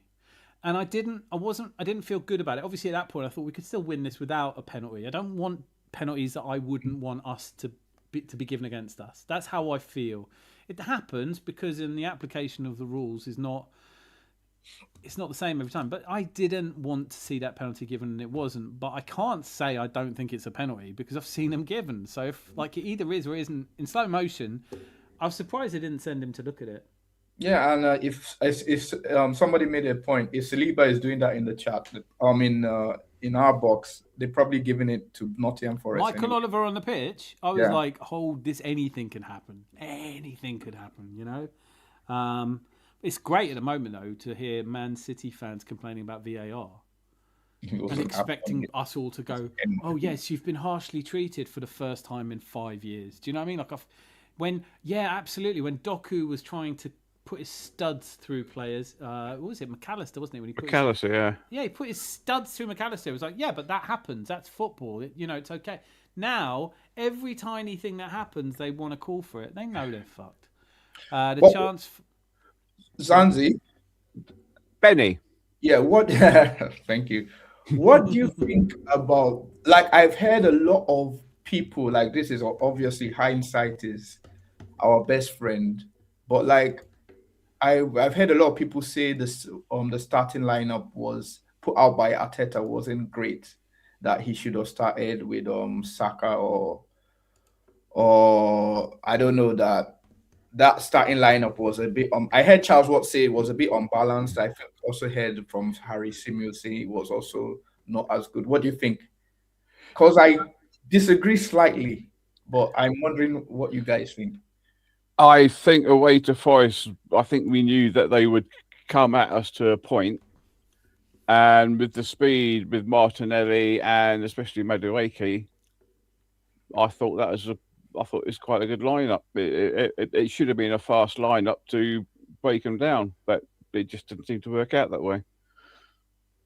Yeah, I thought we should. I thought with that lineup we should have still won the match. Like I understand where people are coming from. With hindsight is 2020, but with that lineup, I thought to be fair, I thought a lot of the players let Arteta down. I can't really blame the manager for a lot of what happened yesterday. Like I thought Rice wasn't at it. Saka was probably the only player that when he came on was really good. So Zubimendi was great, but like a lot of guys on that pitch put off really like frustrating below. Odegaard was doing. I think hindsight is 2020. Yeah. I have to be honest. When I saw the lineup, I was like, yeah, good, okay. I didn't have a meltdown before the match. Exactly. I might have having one afterwards. But I did think Eze could have come on sooner. Odegaard wasn't performing. I didn't like the 3 changes. I didn't like the change the entire line. I thought he had no choice because those guys were stinking out the place. Like Martinelli could I don't want to get emotional, but it seems that Martinelli, once he can't pass his fullback, and it was Ola Aina yesterday. Once he can't pass his fullback, the ball just keeps going back. He never took, like, once he knows that, okay, I can't run past this guy. I'm just gonna keep passing the ball back. He never attempted dribbling past his fullback. It was just ball gets to Martinelli, but he had like loads of chances. Obviously, he should have scored, but like I did wonder what Arteta was thinking with the, because like you see Odegaard's coming off, and that's fine.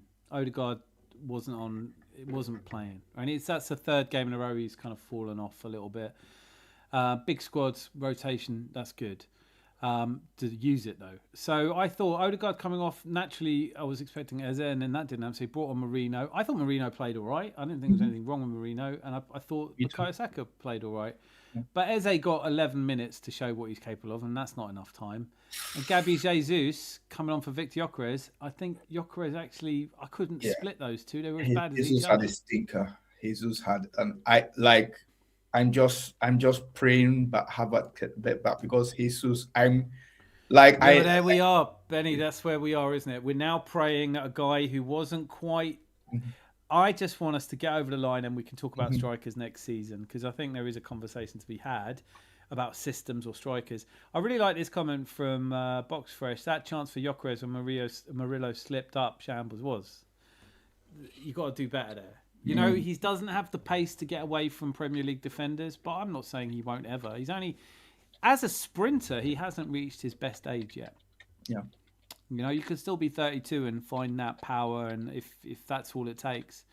Some comments I'm going to roll through now. That was a really good one. Here's Coles with, just imagine if you swapped us with Man City with the position results, they'd be saying City got a hard away point, even though they weren't great and extended their lead, not that we bottled it. So here, I agree with that. I think you've put that really well, Cole, because I think that we all know there's a different narrative. There's all because we haven't, like, if you're a lazy journalist or a lazy TV pundit, you go, what's the story? Arsenal always drop points. They always bottle it. They're bottlers. Man City somehow find a way to win, and then you stop looking at what's in front of you. just looking at data and stats, you don't get the context. Not just looking at the context, you don't get the performance. So you have to blend them. You have to go, right now, there is one team that looks like it stands out as champions. They lost the fewest games, conceded the fewest goals, and grinds out points. You know, in the last 10 games, dropped 2, we've drawn twice, which is not a bad December, January for us. You know, like I think someone made the comment earlier, like I can't remember who it was now. Tyrell TV, make sure you're subbing. How nice to see you, sir. Rude One Star says, having a ball with the league here, Chelsea turning themselves into their sister club, United clueless, Liverpool in a mess, City scrambling to buy the league again. What's to hate? That's a brilliant way of putting it. Like, look around you. I enjoyed the City United game, and then I treated myself to a long bath, and I was listening to the football, and then I was like, gutted. Tottenham have equalised with West Ham. I really wanted to see West Ham do it. And then it was like some higher power was going, don't worry, Dan, hold my beer. We've got this. Spurs losing at home to West Ham. Those results were very good, weren't they, in the earlies? I mean, City losing, Tottenham losing, Liverpool drawing. Yeah, I couldn't believe that either. I kept refreshing the page. I was like, at home to Burnley, be level with, and I kept thinking, oh, they'll win. I mean, it was a terrible day for sports betting because, like, if you got some of those results right, fair play to you, but I didn't. Big up, Dan. Big up, chat. Great to see you. I thought Chelsea were back in contention after they drew with us at the Bridge. Like, what happened? I know, right? Well, their title charge lasted, what, a week? Yeah. Since then, they've now got Liam Rosenior in, and I think he's already starting to look like a bit of a Hull reject. Yeah, Hull reject. Harsh but true. What can you say? Dan's got caught in the morning shave. Got me. Look at this. Makuzi 1057. It always sounds to me when I say your name, it always sounds like Kaiser Soze. I don't think anyone thinks we can win every game or is even upset drawing with Forest in a different context. It's a surrounding situation of yet another missed opportunity. But it isn't, like Zanti just put it. Whether you're 9 points clear or 7 points clear, where's the fundamental difference? Still 3 games, you've got to drop points. I do believe a lot of people they kind of just emotional and just kind of like want that emotional release without actually having to think of the general picture of being 7 points ahead. Like yesterday's the result was disappointing. All of us, we are all asked, and yes, there's PTSD, but like what some people were saying yesterday was ridiculous. Some were like I heard someone calling for Arteta this, Arteta that if he doesn't win. Like, I don't really want to have any of these conversations till the league. Yeah, you know what? And here's the thing. I think Kenny Ken misread me, right? And I don't think he gets me, and I don't really get him. But when I said, would you? Because I just want to know why. I was listening to him and DJB and DG talking about, Arteta, and I was like, what are we doing here? No one really thinks he's getting sacked now, do they? So if it's something you really wanted to happen, tough. Park it, deal with it some other time. Because we're not to have the conversation now is redundant. Because it's definitely not going to happen. You might think it's the best thing to happen. Then you only have to say it once. I don't need to tune in and hear the same people saying the same shit over and over again and doubling down because they're panicking now. They're going to look really stupid. They're going to look stupid if they come to this parade and all they've been saying is that top gooners and mutants are lowering the standards of the club because they can't see what everyone else can see, which is Arteta's never going to win the league, while he's holding up the bloody trophy. It's going to look silly. And it's okay to get it wrong. But when people are having this conversation now, I cannot remember a time a team top of Europe, top of the Champions League, not having lost a game, conceded 1 goal in 6. Top of the Premier League by 7 points. Now everyone's going 7 points isn't enough. Yes, it is though. 7 points is plenty. I think if you reverse it and City were 7 points ahead, it'd be over. It's dead. Forget it. Liverpool 7 points clear last season. There's no way to catch him. And I agreed because I was like, we're not playing well enough to catch him. I think 7 points clear against a Manchester City team that clicks into form now would be a bit scary. Yeah, but I'm looking at them lose to. That 3 points from 12 doesn't strike me as they're suddenly going to go on a 10-game winning streak. So Makuzi 1057. I don't think anyone thinks we can win every game. 100% agree with that. But yeah, people are going, oh, if we had 9 points clear, the league would be done. The Gluminati would be telling you 9 points isn't enough to be excited, and I wouldn't be either. 9 points isn't enough. I think when you were talking about it, Benny, I think the reality is that modern football fans lack patience. They want it now. They want it in January. Like, you can want it in January. You can want to know your exam results in May, but you're not going to. So just make your peace with it. We find out the last game of the season, we'll know. That's 16 more games. If you can't stomach it, go for a long holiday. Stop watching football. Watch through your hands. Do whatever you need to do, but stop expecting that your fear and panic is normal or rational. It isn't. If I look at it, and I say this facetiously to people, I say, God, with this shitty manager, can you imagine where we'd be without him? We'd be top of the league, we'd be top of Europe, we'd be in the semi-finals, we'd be in the next round of the... Oh, we are? Okay, well then he's doing all right, isn't he? That's what you want. Like, oh, but I don't like the way he's doing it, is a next level stupidness for me. Majin says, all I want to know is from the Gluminati fans is that their eyes is better than what we have right now. Who in their eyes is better than they have? We're 7 points clear, the best team in the league, still in 4 competitions. It wouldn't be possible to be doing better, would it? We are favourites to win every competition we're in. I find really interesting though is when people talk about we're favourites for a reason that the bookies have worked out. The bookies don't sit around trying to work out who they think is going to win. They have 5,000 people putting money on Arsenal and 1,000 people putting money on Manchester City. So they go, Arsenal are favourites. The favourites, we're favourites, substantial favourites with the bookies because that's where people are putting their actual money. If you want to sit here and tell me you're 100% sure that something's going to happen, you're going to be a very rich man. We gained a point on every one of our competitors.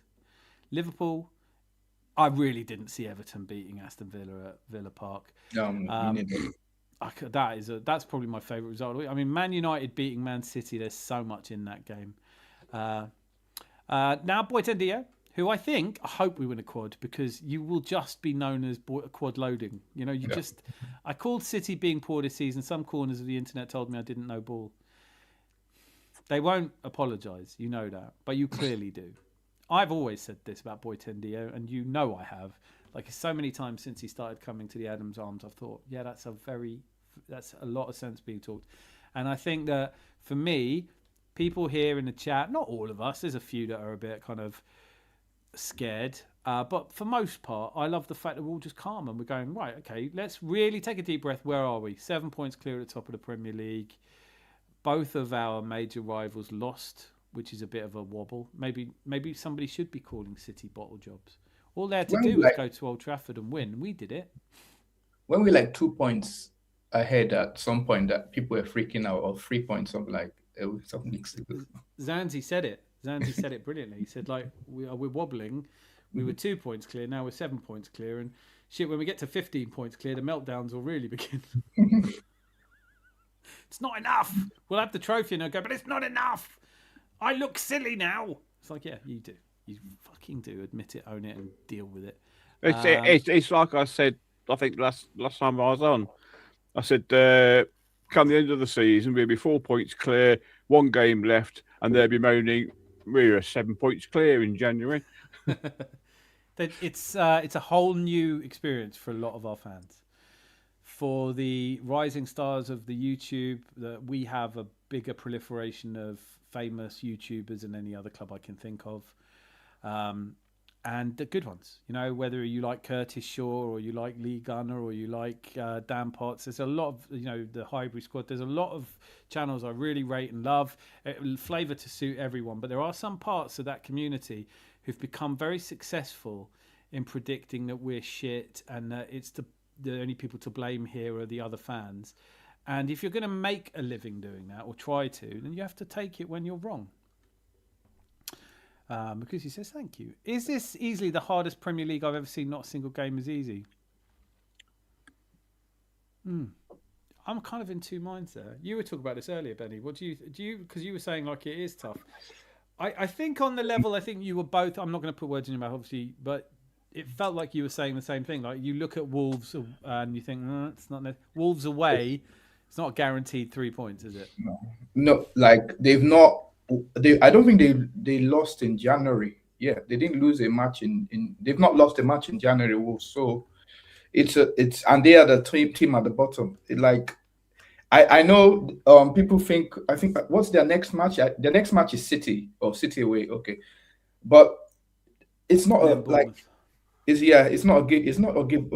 There's no match that is a given. Yeah, obviously you expect like the top teams to beat the bottom teams, but no match is a given. Like anybody can just show up because it's like you saw against Nottingham. Teams are getting a lot more intelligent. Teams are just sitting in. Nottingham Forest sat in at home and they were happy with that point. They Big point for them, in fairness. Yeah, they packed the midfield and they were like, it's Arsenal's to win. Come and take it off us. And we didn't have any answer for them. And that's how teams are just getting in. I'm not trying to be a cheerleader for XG. But what XG tells you is, did you create enough chances to win the game? And if we did. Yeah, we did. Just didn't take them. Well, yeah, we did. We should have, on XG, we should have scored twice. Like 2.7 or something. Yeah, we should have scored twice. They had 0.3. We had 2.7 or 9. I can't remember now. But we just didn't take. That happens. You know? That happened to the Invincibles. It happened to 91. It happened to 89. It happens. And I think you have to know that happens. But there are no easy games. I'm looking at it now and I'm saying, if you said to me your next game is away to Burnley, Wolves, West Ham or Forest, I still wouldn't be 100% sure we're taking 3 points. But we are talking about a Wolves side. And you're right, they last lost in December, but they are on 8 points. They're not So yeah. I mean, we beat them 2-1 at the Emirates, and everybody almost had a meltdown. I'm just saying, on their day, they can give anyone a game. They don't just. It makes you laugh, doesn't it? Because when we drew away to Sunderland, it was a disaster. Man City, it's a tough place to go. But when Man City played them, they had 9 members of their first team at the AFCON. When Chelsea drew at the Etihad, everyone's like, well, that's it's a plucky. Man City are held to different standards, and I'm glad because they're 7 points behind us, so they can have all the plaudits if we've got all the points. Wait, is there a Man U fan in the chat? I think he's trolling. I'm gonna have to go through. Let me go through the chat because I don't want to lose somebody track. trolling in the chat. He's a Man U fan. Tim Sherwood, he comes from Boreham Wood. He ain't no fucking good. I used to hate that. Do you know? I used to hate that because I used to sit. Now and again, I found myself sitting near Tim Sherwood's family in the North Bank. It must be hard when the whole North Bank's going, he come from Boreham Wood, he ain't no fucking good, Tim Sherwood. And you think, he was an Arsenal fan all his life. I think as well that when people say we could have had the league won by January, it's because of how defensively drilled we are. We've lost 2 games so far and we've gained a decent point. We can maintain that. Yeah, but 7 points and 9 points is not that different, as Zanti pointed out, and I was really glad to hear him point out, because I don't hear anyone else talking that much sense. I've been thinking it for a while. I was going, so what's the practical difference between 7 and 9? We still have to, if we win all the rest of our games, we can still drop 3 games. Simple, really. And if you think that Man City are going to win every game from now to the end of the season, it's time to get nervous. But what about this Man City side is making you feel like that, or this Villa side? They're going to be talking about Semenyo to the end of the season in Illuminati Spheres. I really like Semenyo, and I think he's a great signing. And I think in most clubs that he goes to, I think it was a great choice to sign him. But the only thing I'm saying about Semenyo, really, and I think we're all feeling it at least, is do Man City need yet another left winger? You can only play one at a time, right? I mean, if you have splashed a huge amount of money on Marmoush and Doku and Savinho, then is Semenyo really going to lift you? Is Semenyo that much better than... I don't know. I thought the Gahey thing surprised the crap out of me. A draw away from home isn't a wobble. What world are people living in the hell of the internet? And also, I forgot to read this earlier, but I loved it as well. Corners of the internet. The internet is an endless well of hell. There are no corners. Could be a square well. I'm not saying that. But yeah, I mean, if we're wobbling because we drew away at Nottingham Forest... what's losing away at Man United? We won that game. We got that out of the way. When we beat Man United, everyone's like, yeah, but they're shit. And then City lose and go, it's a very good Man United side. So I don't care anymore. They're going to Rude 1 star, Box Fresh, a draw away from home isn't a wobble. And there he is. Hey, darlings, Chris Nix. I have not looked at Fantasy Premier League so far, and I'm not looking this week. It was a horror show, it must have been. Does anyone want to talk about that? And maybe midweek I can get around to that. This past week has been great. We got to see Illuminati jump the shark. It's truly all downhill for here from them. I love that. One of my favourite expressions in media is jump the shark. I remember cringing through all Emery's press conferences when he was at Arsenal. Don't miss him one bit. I really switched off from him. And I don't know why. I just found him boring. I find Arteta boring in press conferences, though. I just find press conferences boring. I genuinely think that we should start a campaign that I do them. Because I'll do them properly. I'll say what I think. Let them find me. Dan, tell us who did it and we'll get them for you. Bang out of order, leaving you looking like that. It is a playground, isn't it, YouTube? You're all just bullying me now. I'm going to go home, cry to my mother, and she'll go, they're all jealous. And I'm going to believe her, even though I know you're not. That would have been a very harsh handball. It would have been. Thank you. We don't want to win that way. That could have been given against us 100%. Well, with him on the... As a referee, Michael Oliver, yeah. Yeah. Absolutely hate him and still do. Terrorist. Oh, Emery. Someone to get out. Is it kicked off? Blatant penalty. Chris Antonio, been a while. Good to see you. Yeah, it is a blatant penalty. I'm not saying it isn't. I hope I was clear. If you see it, you expect... If it was two teams, I don't give a shit about playing each other. I just expect that to be a penalty. But when it's us, and I just wouldn't want to see it given against us, I can't go around saying I want to see those given. The handball was a silly mistake. It was a handball, but it was not pissed about it as I'm more frustrated about the performance. Yeah, hey, Anna Chatterjee, great to see you.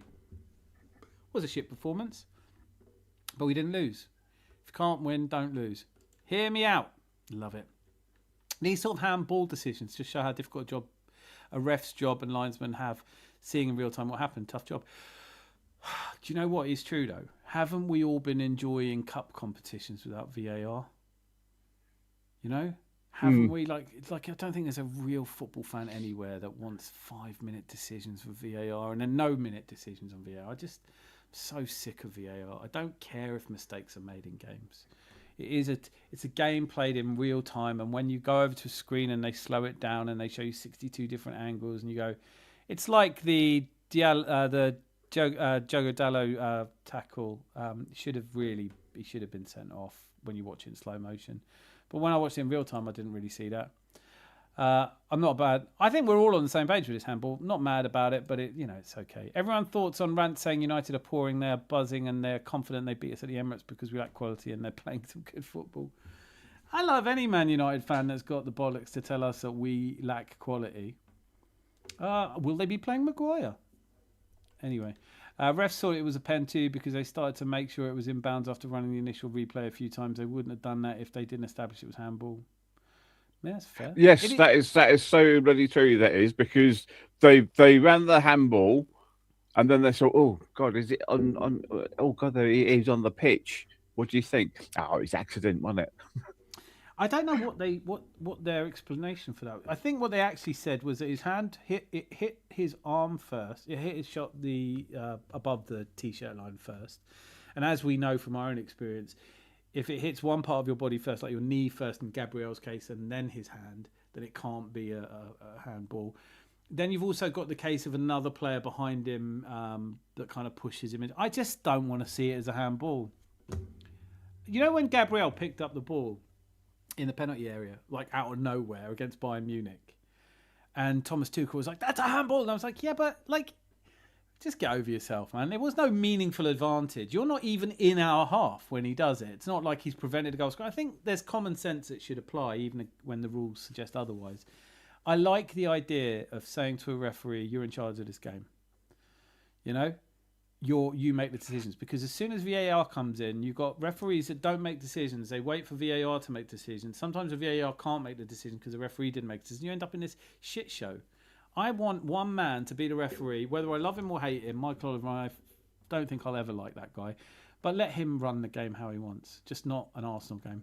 If Saka started, people would have complained about him needing rest and rotation. Yeah, I had no problem with Saka being benched. I don't mind if he's benched against Inter, and then what Mikel Arteta said, he might have picked up a bit of a knock or a niggle. Fine. I don't mind Madueke starting. I don't mind Martinelli starting. I don't mind Gyökeres starting.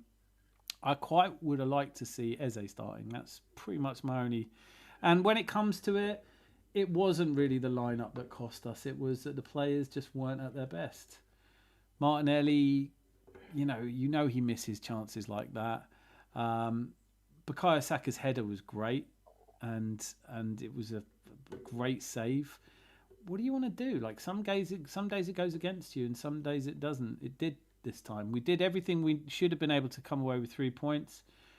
But even with 3 points, only 2 points difference. It's like, we're still going to not find out who wins the trophy until late April. Be honest. That's what's going to happen. Rants is so biased. I don't watch a lot of Rants. I have in the past watched Rants when he's on with Expressions, but I don't necessarily need another Man United opinion in my life. President Arteta cannot win a certain set of fans, so I'm disregarding them, to be honest. I am as well. Stop watching them. Don't care what they say. I don't care how confident they are because they're so often wrong. Gary's here. Look at this. Hello. And then straight away, hello, Gary. Bye, Gary. These are parts of this is part that I love about this place. Back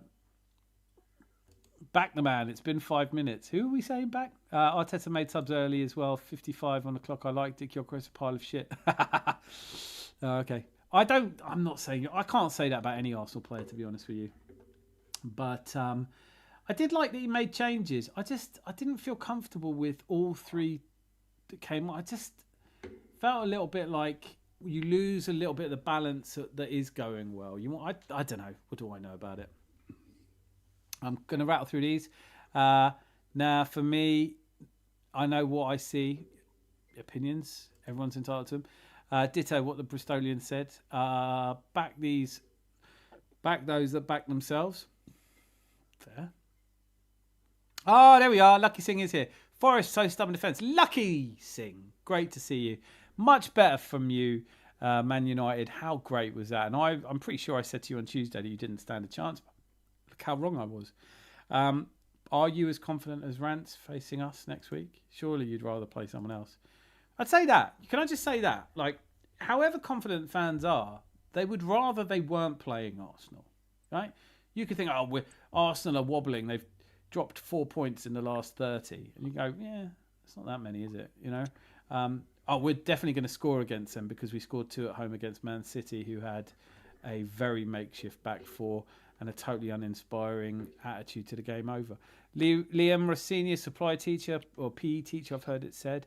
Arsenal doing well, so unlucky against Forest. 7 points, keep defence tight. True that. United said. Yeah, it was nice cheering on Man United. Liam, I've succeeded everywhere. Rossini, did he say that? Apart from Hull. Fucking hell. I like that he's got a bit of confidence, but there's hubris and then there's arrogance. It's over for Gluminati. They already failed. True that. Imagine calling someone a mutant. I know, it's so childlike. I mean, some of the things they do are so childlike, so pathetic. And you just go, how old are we all? Going on about someone's appearance is one of the stupidest things you can do in YouTube, isn't it?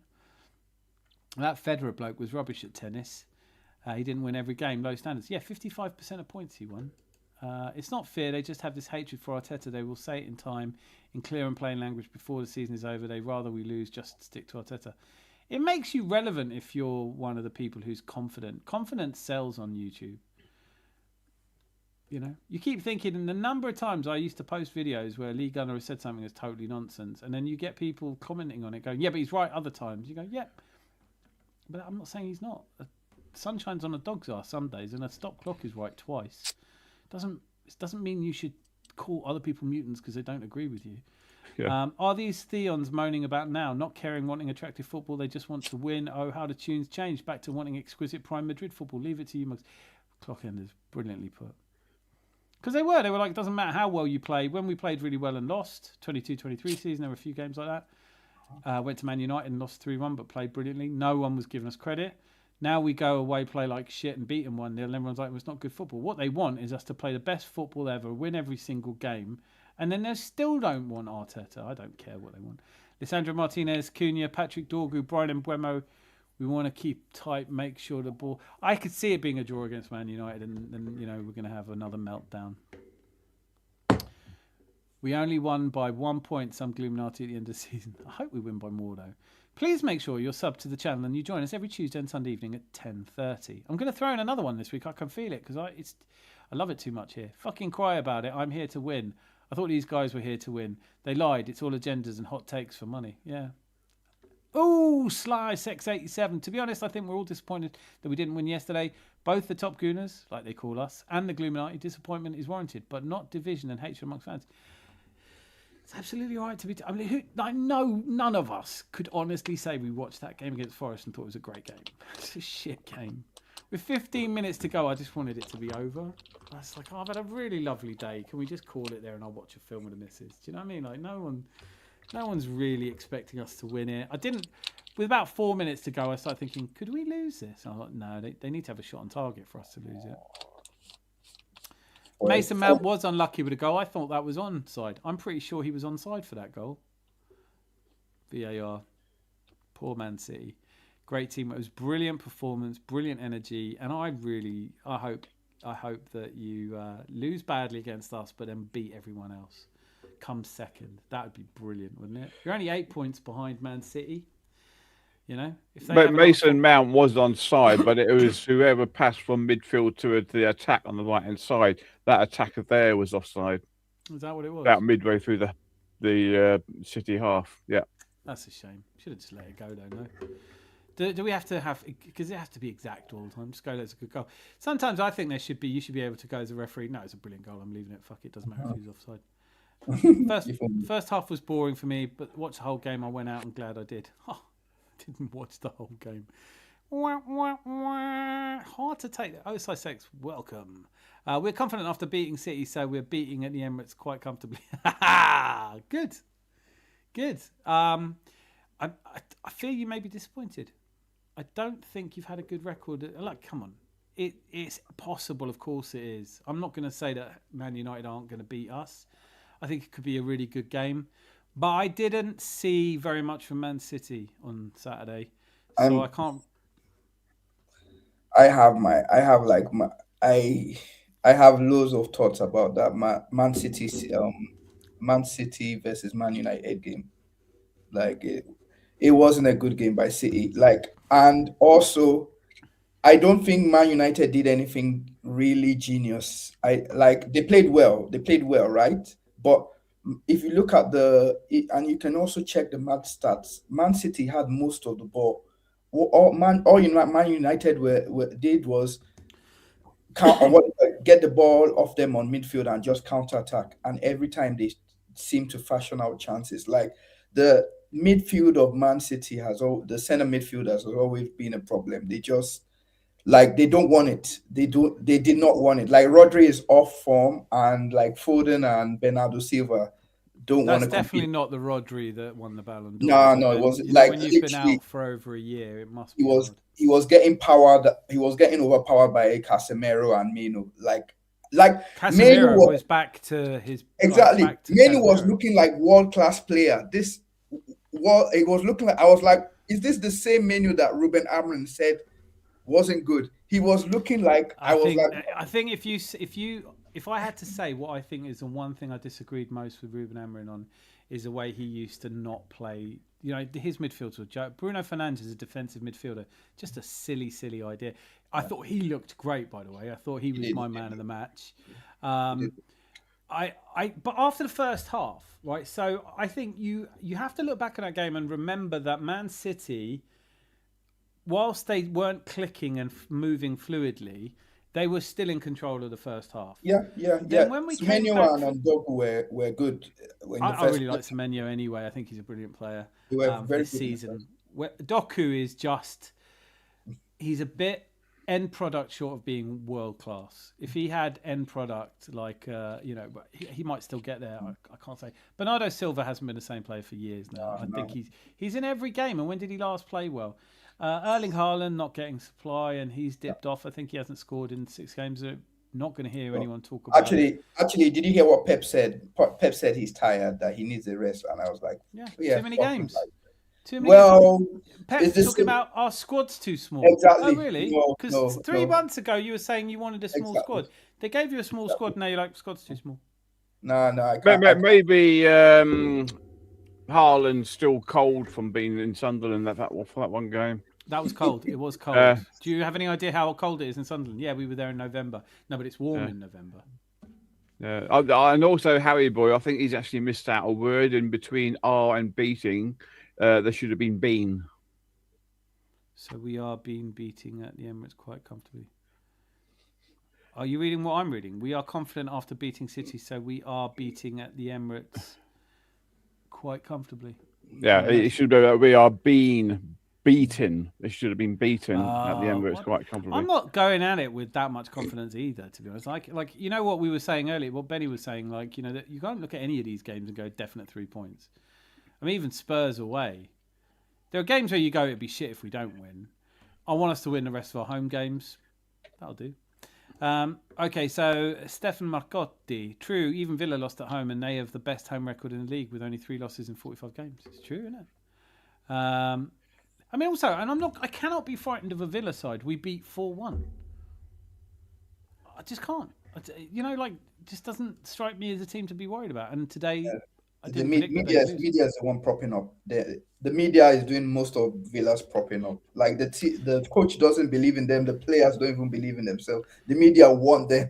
They are like, please challenge Arsenal so that so we can sell tickets. Because like, if everyone thinks Arsenal are going to win this league, everyone stops. They do this. They try and hype up every game. That's what I would do. If I owned a media agency, I'd be like, oh, it's not over yet. Because anyone comes out, you know, Emery's ruining their day because he's coming out and going, no, we're not even top 5. Unai, you are top 5. That just because you're third. That's in the believe in yourself. You can take Arsenal. Do you know what I mean? Like if Arteta came out and said that, the Illuminati would be marching on the Emirates. Well, they're not. They don't leave their houses. But if you know, theoretically, they'd be marching. Theoretically, their avatars would be on fire. It's just nonsense, isn't it? Cheers for the giggle, Harry. United fans are the gift that keeps on giving. True that, though. True. Because there are very few teams that would have the bollocks to come out and go, right, you know, we've been a laughing stock. We've drawn 3 games in a row, but now that we've beaten City, a City that have drawn their previous 3 games, now we're a great side. Now we're going to beat everyone. And then next week it'll be like, this manager. It's just how they are. I just see United turning up the Emirates, playing their football and winning. It's possible, man. I wouldn't put a sizable amount of your savings on it, though. I don't. Like our midfield is better. Our midfield is better than City's. I just don't see. Can I jump in and say that? Yeah. Atletico Madrid are not a bad side. Bayern Munich are not a bad side. You know, when they came to the Emirates, I don't think that they lacked confidence either, but they got owned and sent home. And so if you are putting your life savings on Man United coming to Arsenal and winning, you are a very brave person. And I have a feeling you may be borrowing cups of tea. Man United have the better individual quality than Arsenal if we play our football and we win at the Emirates. So I'm guessing your age is around, I don't know, but I just don't see what you're seeing in that. Like, we have the better players. I just don't see it. Like, hasn't Harry got school in the morning? It's a bit late, isn't it? I think part of the problem is he hasn't been going to school. But, you know, get an education here in this pub. You're always welcome. By the way, Harry, we might disagree with your opinions, but you're very welcome. And I love that you're so confident. What type of cracky? That's a little bit different. City lost to United and ground fell from beneath Illuminati's feet. I know. It just because they say things with so much authority. This is definitely going to happen. Then it doesn't, and you wonder how they live with that. But they do somehow. You're not supposed to sniff bath salts, Harry. Terrible. I'm not deluded. I'm just confident we beat you at the Emirates. Yeah, there's a fine line between. Okay, so why, Harry? You're entitled to. I love that about. I would rather talk to football fans of other teams that were behind their team and got behind their team and supported. I think it's much better. But you'd have to say there's probably a reason why you're 15 points behind us in the league, isn't there? You know, there's probably a reason why Manchester United lost in the FA Cup to Brighton. You know, there's probably a reason why you went out of the League Cup to Grimsby. You know, if you couldn't go to Grimsby and win, I think it shows a lot of character to be confident coming to the Emirates because Do you know how many teams have beaten us at the Emirates this season? Take a moment, have a little guess. So you're going to be the first, are you? I never said deluded, but you're deluded.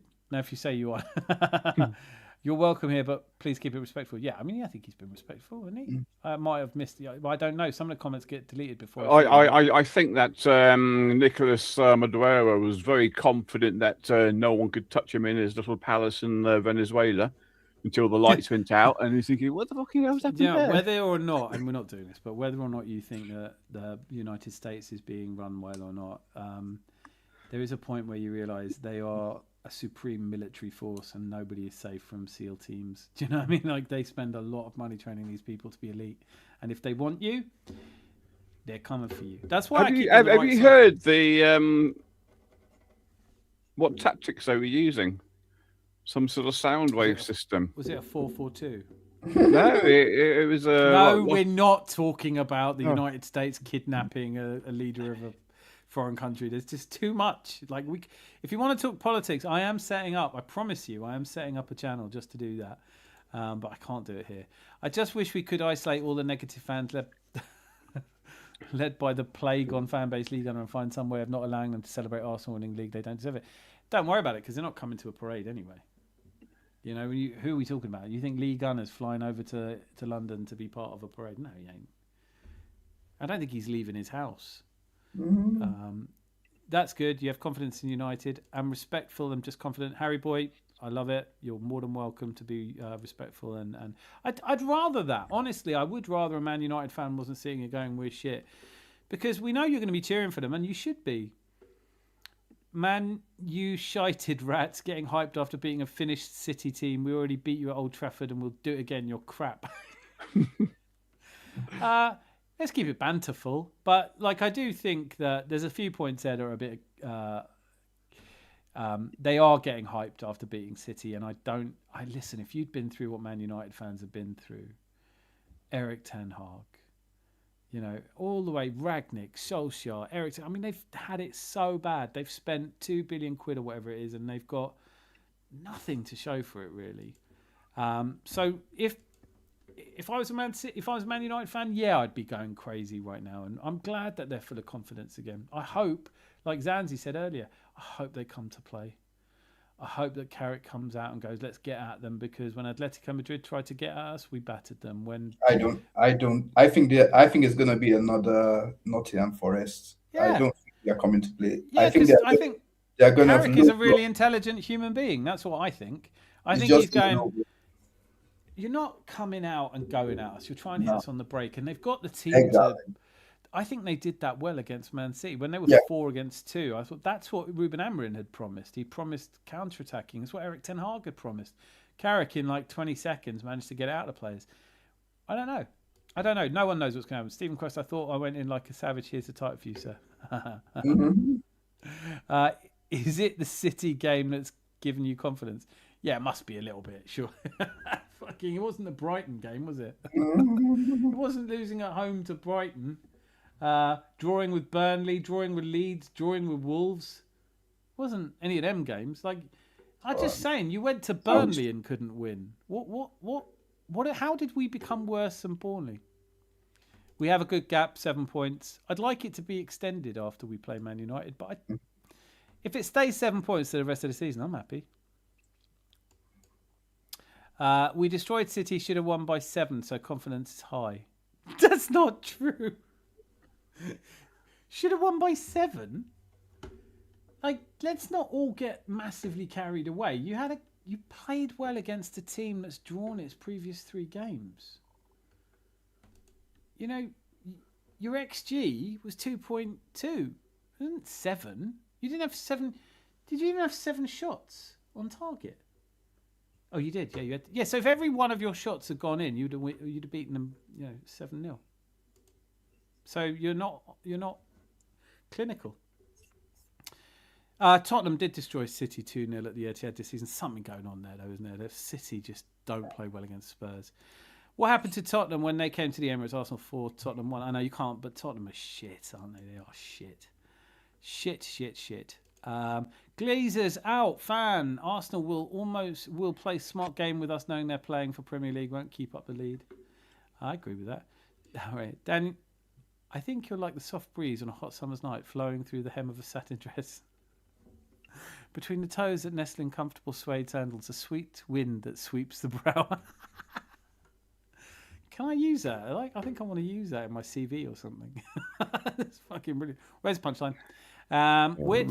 Rosie's been watching some rom-com, hasn't she, today? That's what's happened. I have. I watched. I didn't finish watching. There's another 20 minutes left, but I started watching. The missus chose We Bought a Zoo. It's a brilliant film. Loved it. I don't know if it's really a rom-com. Oh yeah, that was a good film. That was. Loved it. I was loving it. I just, unfortunately, I had to come here and do this because I love it more than anything. But I will be watching the second half tomorrow. We will play defence. Would like to change. Drop Mason Mount for Kobe. I really like Mason Mount last. I think he's playing really well. I wish he'd goal had stood. Eze clearly been punished for his poor defensive work on the Villa away game, letting Matty Cash score. Simon Lewis Skelly. His poor defensive play means no. I don't think so. I do agree with that. Well, I think he was punished, but then he stunk it up against Portsmouth. Like, if there was a time to kind of be like, okay, I've learned my lesson. Like you can't. I understand he got dropped against Portsmouth, but like I'm sorry, against Villa, but like the expectation is that he turns it on against Portsmouth so that he can give Odegaard like some competition. But I was so disappointed with his output that I'm just like, even though Odegaard is off form, I would not even. I don't think anybody in their right mind would start. I think let's say this then. Let's say play him against Inter. Yeah, you know, I think it's a really good idea to play Eze against Inter because you say, look, he came to Arsenal for nights like this. You start him. You say this is your moment. It's the San Siro. It's a brilliant atmosphere. It's a game. It doesn't really matter if we win or lose. If I'm Arteta, I'm taking a lot of the first teamers out and going, this is a chance. We're going to have other games in the Champions League, don't worry. But if you're really desperate to play against Inter, then I just say, look, Saka dropped. I'd be dropping Declan Rice. I'd probably play Zubimendi because I think he's brilliant. I just don't get the hate for Zubimendi. That goal he scored against Chelsea, because we haven't spoken about it. Chelsea. Who hated Zubimendi? Everyone. Really? DJP, who I love and respect, and he's like, he's no Thomas Partey. And I was like, well, what? What? What? They don't like Zubim. They don't rate him. They don't rate him. He didn't get dribble pass in this against Nottingham Forest. His stats are listen, awesome. I'm on the choo-choo hype train. Let me go at it. I'm not holding back. I think Zubimendi's brilliant. I think he is absolutely come in, slotted in, needed no time to adapt. I mean, apart from anything, when Rodri got injured, you know who he recommended Man City sign? Zubimendi. Yeah. When the Spanish national team is picking a player, it's not usually because he's shit. When Liverpool are busting their gut to try and sign him because he's shit. Real Madrid as well. Real Madrid? Well, Real Madrid, Xabi Alonso. No, Real Madrid. Yeah, Real Madrid did want to sign him. They did try. Do you think so? Yeah, because I felt like he'd have gone to Real Madrid if they tried harder. No, I think it was after we signed him. Done the deal. Yeah, we done the deal. Real Madrid still wanted to try and stop that. I think it's between him and Saka. I think that one of those two is our most intelligent player. I think that when you actually come down to, I watched a brilliant little PR thing where they were driving Bukayo Saka around North London, and I just love listening to him. You know, he's just a real hero for me. I just really like Saka, but I do think, you know, he's had a few bad games. So rest him, rest Rice, rest Odegaard, rest Gyökeres. I don't know. Do I rest Gyökeres or just keep playing him? Honestly, it's like these matches, Inter, Carabao. Yeah, Inter and Carabao. These are maybe Wigan. When we get to Wigan, these are the matches where the French or the guys that have been on the bench should be like, I want to get into the first team, because we are going to see it. We are going to see it, and we're going to be like, okay, is Arteta right to drop you? Because I remember people are crying about Nwaneri, saying Nwaneri isn't getting on. He did well, and he did do well against Portsmouth. But this is his chance to show us that he can. Because I really would love Odegaard to be given more competition. Yeah, And at the 100%. moment, it looks like he's not being given any. And I'd say that about Wanyeri as well. Yeah. I did think that Wanyeri at Portsmouth, I think it was starting to see him coming through. I think, people have made a lot of the Miles Lewis scale. It must be tough for these guys. You break through, you think you could. Life is this, though. Life is challenges, constant challenges. And I think maybe Arteta's not wrong in dropping them. And this is just a game where we have to win. This is a season where we have to win whatever we can. I think the Inter game, listen, my best memory of Inter is like most of us is the 5-1. Was that 2002, 4? I can't remember what year it was now. I remember enjoying that a great deal, but it's a tough game. Inter's going to be a tough game. They're not top of Serie A for nothing. No. They don't really need to win it, but they kind of need to win it more. I think they won. They probably won. They will probably come for us, but I think that's probably a good thing, right? Yeah, we still have our last match against Carabao to top the whole thing. So I'm not ready to. If we lose Inter, it's gonna be unfortunate, but like. I think it defines the difference between grown-ups and children. Children go, everything's terrible, everything's great, everything's terrible, everything's great, and adults kind of go, all right, do I want to lose to Inter? I don't give a shit. You said to me, go out there and get enough points to qualify in the top 2 for Champions League. We did it, which means we don't have to worry about the last 2 games. Yeah, but if we win, it breeds momentum. Yeah, it does. But also, if we rotate, it rests players. I would love to see a full rotation against Inter. People will say it's disrespectful. I'll say, look, no, we're doing what we need to do to rest players and keep managing the team. Yeah. Yeah. The more important game is Man United. That's the one. Yeah, we've got to win that game. If we, if there's a game out of those 2, we've got to win. I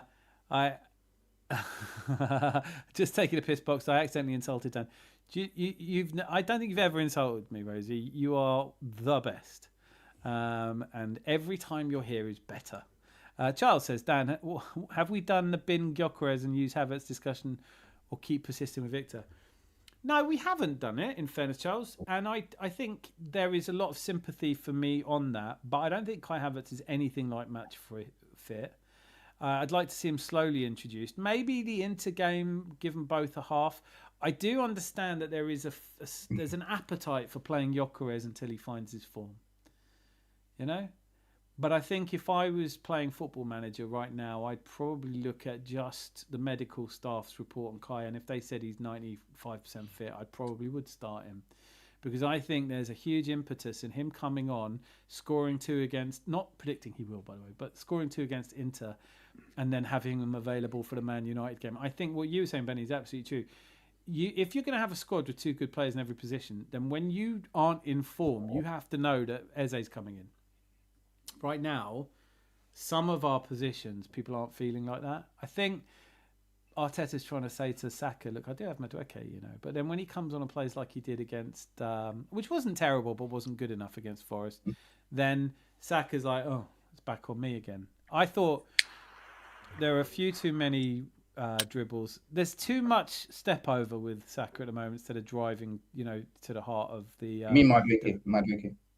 No, I think when Saka came on, I thought he had the ball a lot, but there wasn't as decisive as I like to see him. Yeah.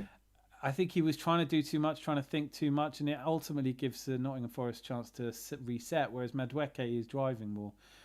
I don't know. We'll see against Inter. To be fair, I think also like when Saka came on, they put like 2 players on in automatically. Madueke still had his one, like in the first half. I remember him just having his winger, and then sometimes the defensive midfielder came to back up. But most of the times, Madueke was one-on-one. When Saka came on, it was like 2 players automatically on him. So I think Madueke needs to use these opportunities sometimes.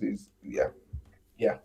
We also have to talk about, really. I mean, maybe this is difficult because it's a Tuesday game, so I won't really have a chance to talk about it again, and I think it's too much to talk about right now. I mean, we are up again, it's probably players like Saliba that need a rest as well, but we are short of defenders. Oh, yeah. Mosquera is coming back, though. Mosquera was on the bench. He was on the bench. I didn't see that. Oh, well, thanks for telling me. Because I saw Shane Gooner saying, he won't be back till the end of the season. So No, he I was. usually rely on him for all my up-to-date information. Because Hand of Arsenal said he traveled with the squad, and then I think they named him. Let me check. And just checking. I'm just looking at Yeah. it. I didn't notice that, to be fair. Yeah, I he was on the prefer- bench. Yeah. I prefer, of the two, I'm definitely more in favour of Hincapié. But yeah, it's funny, I didn't even notice that. Christian Mosquera on the bench. Kai Havertz, Mosquera, Skelly, Aretha Balaga, and then everyone else got used. Yeah. Amari Hutchison. God, did anyone else think he was coming on to score a winner? And I just thought, I don't Yeah, know. no. Actually, you know what was really like disconcerting? I messaged my friend once Arteta bought Jesus on. I thought, yeah, this match is ending 0-0. That's the end of it. Like, I was really convinced of that 15 minutes, and my missus was like, "Are you really upset?" And I was like, "No, it's just like every game isn't great." I used to go to Highbury when George Graham was in charge, and every game was not great. You look at the end of the season and you go, "Great, all right." The '93 season where we won both cups was shit at Highbury. Because cups made us excited. Mob Boss is here. Hello. How are we feeling? Still gloomy? Lucky, cheeky little patterns of play. Very easy on the eye. You boys need that. We all know Manchester is red. Top Gooners have gone into hiding over the draw. No, they haven't.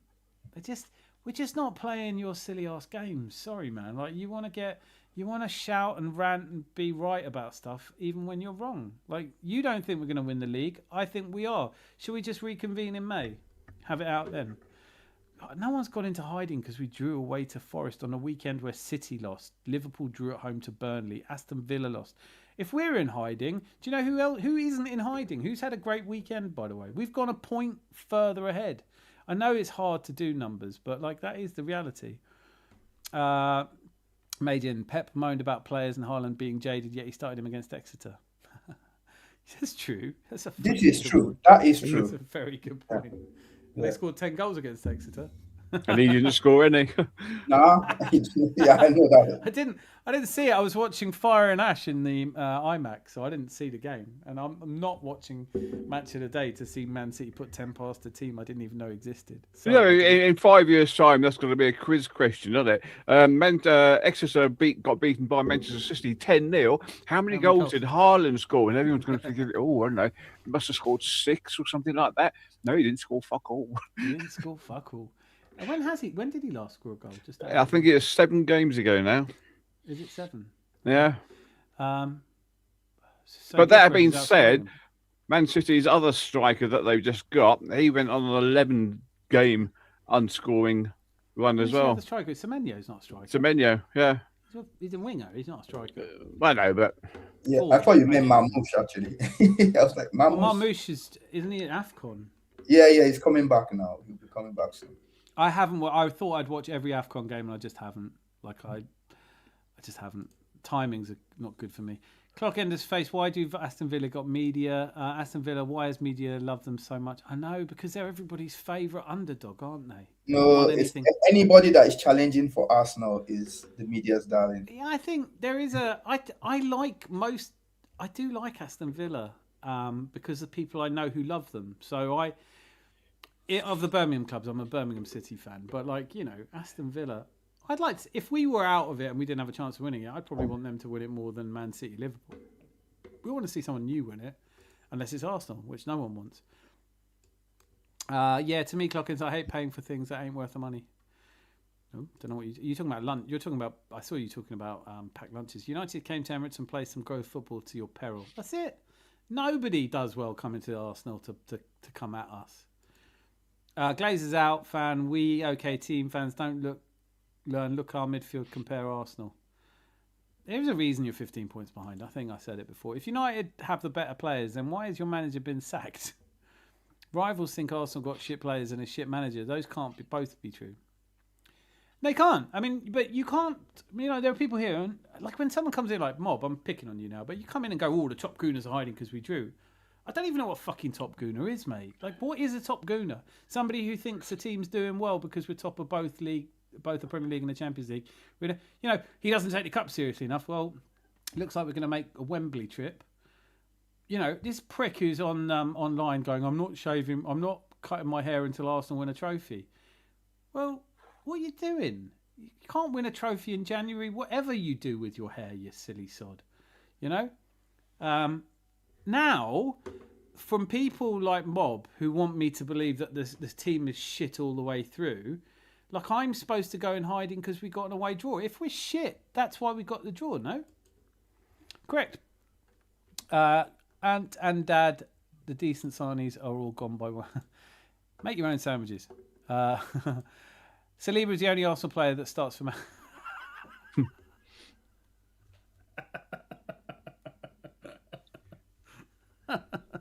Okay. All right. Right, yeah, no, it's hard not to laugh at that, really, isn't it? Like when Harry, I get there's being proud of your team, there's being confident, and then there's being kind of drunk. You mean delusional? I think at this point it's not even delusional. I think he wakes up tomorrow and goes, "What the fuck did I say?" I have to admit that if just Saliba started, I think we'd still get a point out of the game. No, they don't want David Raya. They've got Lemons. Yeah. I mean, like, they wouldn't have David Raya, the golden 2 seasons in a row winning the Golden Gloves. He's shit. Gabriel would never get hit in ahead of Harry Maguire. What are you talking about? Jurriën Timber? Poof. Jurriën Timber? Nah. Declan Rice in a Man United shirt? No chance. You're still playing the 49-year-old Casemiro. Harry, I love it, and I do recommend you drink lots of water before you go to bed tonight, because you're going to feel it in the morning if you don't. And you'll be at school with a hangover, which I've done but isn't suggested. I drink Golden Morn every morning and watch Power Rangers. That makes a lot of sense. Fergie looked so happy, didn't he? He really did. I love it for him. Oh, Chris comes in with Power Rangers, a cracking show, to be fair. Never watched it. Is Kimberly your favourite, Harry? I don't know what you were all talking about now. Right, so I'm going to scroll past some of those comments. Nobody can tell me Saka is better than Mbeumo. Well, they can, and they would. And I think even Mbeumo would. But it's just that you don't want to listen. That's fine. Harry, I appreciate your enthusiasm. What United players are better than Arsenal? And no, don't. Mbeumo scored more goals than Saka in the last 2 seasons. How is Saka world class and better? Oh, not this Saka world class conversation. Why are people so intent on defining whether someone's world class or not? You don't know how class someone was till the end of their career. It's hard for people to get their head around, but because I'm older, I can tell you, Paul Scholes never made the shortlist for the Ballon d'Or. At the time he was playing, he didn't even always make it into the England team with Lampard and Gerrard. Since he retired, though, he's become, he was the best midfielder. Zidane said some great things about him. I think it's the end of your career where it matters whether you were world class or not. Whether you think Bukayo Saka is world class or not, it's not of interest to me, and I'm sure it's not of interest to Bukayo Saka. I wouldn't swap him. If you gave me a chance now to swap Mbeumo for Bukayo Saka, I would say no. Clearly, you would be averse to that, and so we're all happy. In a way, we're all happy, even though you're drunk. Eze gives the vibes of being a player that is clutch in big games. Just one hat-trick against Spurs in over 30 years, a goal against Palace. I can see him scoring cup final. I agree wholeheartedly. I'm so glad Eze's on the squad, but we do need to see him adjusting, possibly better than he has done so far. Yeah, Harry, like the thrashing of Simeone as Atletico Madrid. Yeah, but Atletico Madrid don't have any players that would get into Man United. Mainu is better than Rice. Fernandez better than Odegaard. Casemiro better than Zubamendi. Chocolate is better than Soil. Whatever. Kebabs are better than Haute Cuisine. Glazer's out. I'm glad. I mean, one game it takes for a Man United fan, I can't tie you all with the same brush, to be this confident. Arsenal showed that they don't have the champions mentality yesterday. If we had Carrick at the start of the season, we were in a title race. That's right, yeah. You're doing a bit much now. I don't know if you're trying to convince us or yourself anymore. Dallo isn't better than my grandma. She's no longer with us. That's harsh, but I love it. Harry, now go call your carer. It's past your bedtime. You've got school in the morning, mate. I think he might not have school in the morning. Harry Timber, the best right back in the Premier, and you can put Declan Rice in that as well. Clock end is correct. Man said title race under Carrick. I know. Lucky feels nice being sensible, doesn't it? What else have you got? I don't understand how Arsenal fans are deluded to think they're bigger than United. Have better players. Yeah, it's weird. It is weird. Actually, you are far the better team. It's weird that you're 5th. How are you doing in Europe as well? Are you doing well? Oh, no, that's right. You're not in Europe. Shit. Ask him about the League Cup. Can we talk about Grimsby? Is it okay, Harry, or have you just completely cleansed your mind of Grimsby? Ask him about the FA Cup. Brighton. Yeah, like it's not been a good season. You know, this is the earliest that Manchester United fans have ever had to deal with the fact that they're not going to win anything in my lifetime, I think. It's the middle of January. You've known for like a week that you can't win any silverware this year.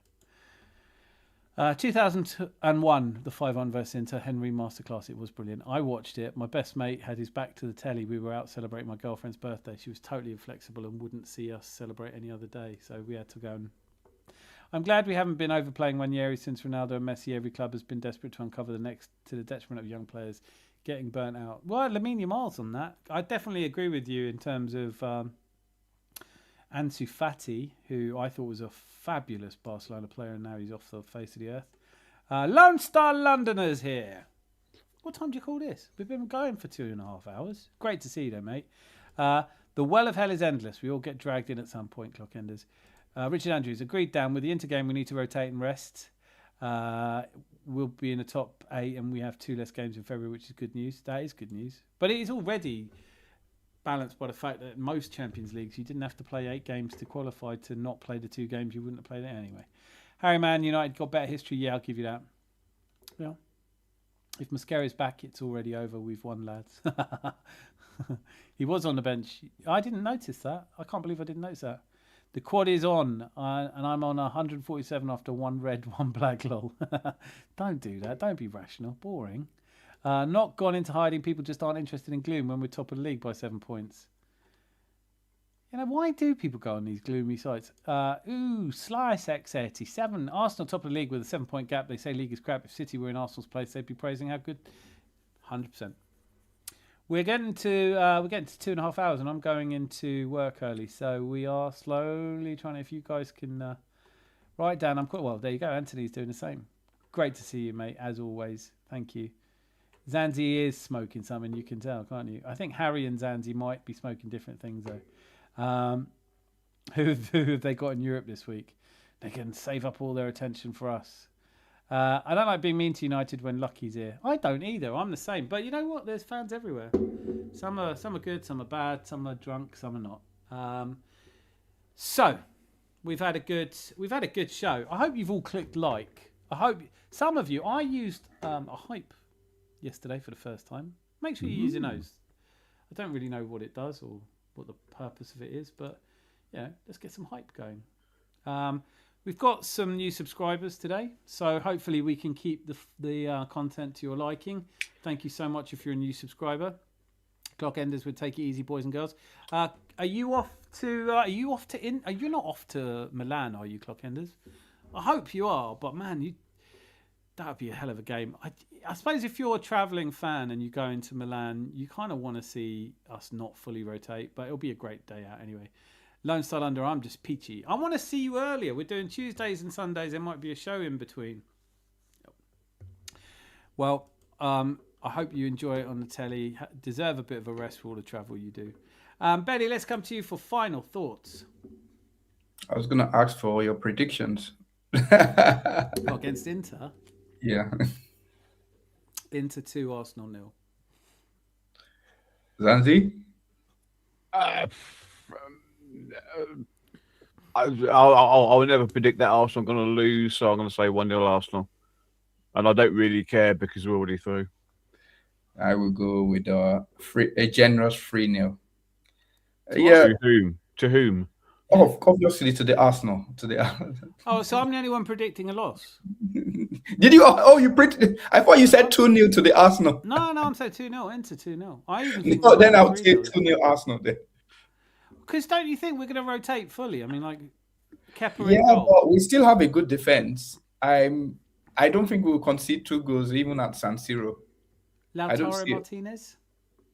Yeah, but remember they played us the first time and they had that penalty. I don't. Yeah, but they beat us. Yeah, one by 1-0. It was a 1-0, or yeah, it was really they. I just don't think I don't see them shredding through our defense. Like, No, I don't care. I don't know who the defense is going to be, but it might be me and Mosquera. I haven't heard yet. I don't think I'm playing, but rotate everyone. Play win the dog. I don't care. It's how many years have I had to listen to people go, it's all about trophies, trophies, trophies, trophies. Well, we've qualified for the next round. Let's go and do it. Who cares? Good player. We should buy him. I don't want that. I don't think you'll get Lautaro Martinez out of Italy. He hasn't been that great. I don't think I don't think there's an available proper striker in this world right now that we can go for. Yeah, they're all projects. You're not gonna get like a finished production. We should have gone for like Osimhen or Osimhen's the one. Osimhen. When I watch Osimhen play, I think there isn't anyone. He hits the ball first time towards goal, and I love that about him. I love that he knows where the goal is, and that's what his job is. But it's kind of no one can afford him. I think he's mad. Listen, I'm not here to. He has to run his career how he thinks, right? But I wish he wasn't demanding so much money so that he could go to one of the big European teams and see how he gets on. Chelsea nearly signed him. Yeah, I mean, he gets in ahead of Pedro. Yeah, well, definitely. If Chelsea signed Victor Osimhen in this transfer window, and he was eligible to play against us, I would be nervous. Because you never know, someone like that can pop up, get 2 goals, and then you're suddenly like, oh shit. Yeah, he's a really good player. He's for me, it's him. Erling Haaland obviously is sensation, but Victor Osimhen, I don't want Erling Haaland. As for my final thoughts, I would say, well, for anybody still left in the chat, like just stay off social media. There's so many clickbaity people, Twitter handles, YouTube handles who just like are trying to farm content off Arsenal. Just like it's not worth it. Like I just people like there's so much overreaction in the part of the fan base that hates Arteta that it's now if there's like a draw, I just take a few minutes and I just stay off social media. It's not worth for me. It's not worth debate into people who will never change their opinion. So yeah, I agree because you can have a debate once and then you disagree and then it's like, so now what do you think? So it's the same thing I thought before. Yeah, like you haven't changed my mind. I'm really open to people changing my mind. I don't believe anything wholeheartedly that I couldn't change my mind. If Rance wants to pop in here and explain to me in a logical, sensible way why that Harry hasn't managed to do yet, but why if that he's sure that Man United would win, I can say there might be something he could say that would change my mind. But I'm watching the same games. See, the thing is, he doesn't have information I don't have. He doesn't have experience that I don't have. So why would I take his opinion more seriously than my own opinion? I'm looking at Arsenal going, I think we can beat Man United. I could see it being a draw, but I don't think they come to the Emirates and beat us, because if I felt that, then I'd have to be able to explain why we haven't lost at home this season. Are we going to quickly spend the next 2 hours picking the team against Inter and only end up coming up with a keeper? No, we're not. 3 out of the back 4. No, shut up. We did really well. We got it right against Chelsea. That was the team that went out. We said exactly who was going to play. It might have taken us a bit longer, but I'd like to think Arteta took longer over that selection than we did. I agree with rotation when necessary, but let's not lose our desire to win regardless of who is selected to play. 100%. I think if you give Nwaneri, Miles Lewis-Skelly, if you give players who haven't been in or around the team enough their chance, that's their chance. You don't often get more than one chance, and if Nwaneri has the game of his life against Inter, that's good for all of us. Yeah. If Saka has the game of his life against Inter, it's just at the back of your mind, you're going, is he going to be fit for Man United? I don't think Saka is playing anyway. Well, unless... he ain't playing. I agree with you. I don't think he is. I think he's carrying a knock. I think, I don't know if Nwaneri's going to play. I don't know. But Martinelli, man, like just at this point, I'm like, only play him in Europe. Just don't want to see him in the Prem. I'm top scorer and he hasn't scored in the Premier League. I'm tired. I'm honestly. One goal. One Man goal, City. beg pardon. Yeah. One. Sorry, But- you're absolutely right. Yeah. Yeah, both of our left wingers. I'm tired of them. I'm like, oh, we need to get a new left winger in the summer. They've reached their limits. I thank you for your service, both of you, but we need a left winger that can instill the same fear as Saka instills on. This is probably a conversation for Tuesday when Trossard scored a hat trick or something. You know. But I wonder, because it's clearly our strategy to shift everything to the right and then have the out ball to the left. But so often we just don't use it. In the game against Forest, though, our best chance, I think, fell to Martinelli. Yeah, you didn't know he's a good attacker. I like him. Attacking the box is really good. It's just that he plays on the wing and he should be able to beat the wing back on that side. Yeah, And he doesn't do enough for me. Yeah, he wasn't doing it on Saturday, that's for sure. Clapping with one hand, talking to online strangers, Muppets out of a bin. Versus Inter. Actually, I'll give you a good example of what Martinelli should do. You know, remember the game against Crystal Palace, where he had that defender on skates and sat him down. Yeah. That is what I'm expecting in most matches. You mean in the cup? Yeah, the Carling Cup. Yeah, that's the only game I've been to, and I was like, "That's not Martinelli, is it?" Really exactly. well. It was like, wow, shit, he's turned up. It was like a birthday treat for me. It was like fucking everything's going well. I love him. It's part of the joy of. He's not perfect. We can all agree on that. My kingdom for Yildiz, I'm kind of there with you. I really, of the left wingers, if it can't be Havertz, maybe for me it would be Yildiz. But I don't pay a lot of attention to. There's always transfer speculation linking us with Yildiz. I tend to think Italian clubs hold on to their players better than most. I'd like Barcola, to be honest. No, I definitely don't want Bradley Barcola. I really don't. I really don't. I just don't. I just don't. Nope, not for me. Nope, 100% don't. He's a project. He could still. I mean, that's last season's Paris Saint-Germain. Absolutely awesome. Everyone was great in it, right? Maybe they're still that good now. I haven't seen that much of them, but Bradley Barcola, I think, is not going to set the world on fire. Mortlicky Texas is saying time to cash in on Martinelli. I think, yeah. I'm glad. Listen, we'll all talk about it in summer. There's going to be changes in summer. It might even be a managerial change if we come away with just a League Cup. But Lone Star London says we must do better and find solutions to a low block. I think that's absolutely true. And that's one of my frustrations when Odegaard plays and Eze doesn't, because I would say one of the ways I would hope you could beat a low block is just run at them. You know, trying to pass it out wide isn't going to do it. You know, we know that now. So when we signed Eze, I was like, great, throw Eze on and just go run at the defence. But don't you think I kind of saw what they were trying to do when they were trying to go out wide. They were trying to go around the low block, right? Because Forest had a load of mid, and Madueke was successful because we created chances that way. We should have scored, but then like I said, Martinelli should be beating his winger. He should be beating his wing back so that we could go around that side, because we also want to everything, don't you? You want a player who's, fast and can go round people. It's just not in a modern era. It's either one or the other. Yeah. Right. I listen. If we had bought Semenyo, I don't think anyone challenges him for a start every week. Do you know what I mean? You'd find a way to play Trossard as a false nine, maybe. But Semenyo, Doku, they're better on the left than anything we've got. Yeah. I don't know who would say at Man United. I think my standout player that they've signed has been Mbeumo.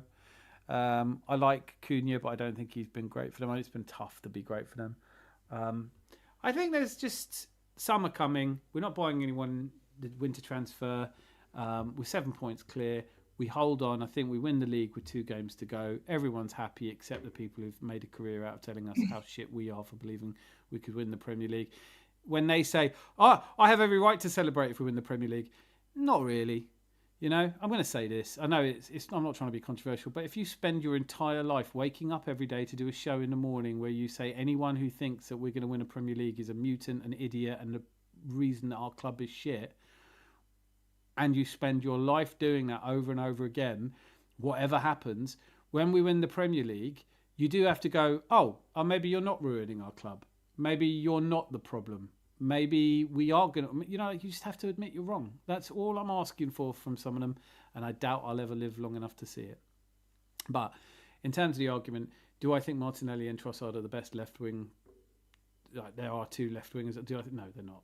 They're not quite. I thought Madueke was coming into play over there. He's clearly just an understudy for. I think it's time we start trying different players. Maybe try Martinelli through the middle against Inter. I could see that working.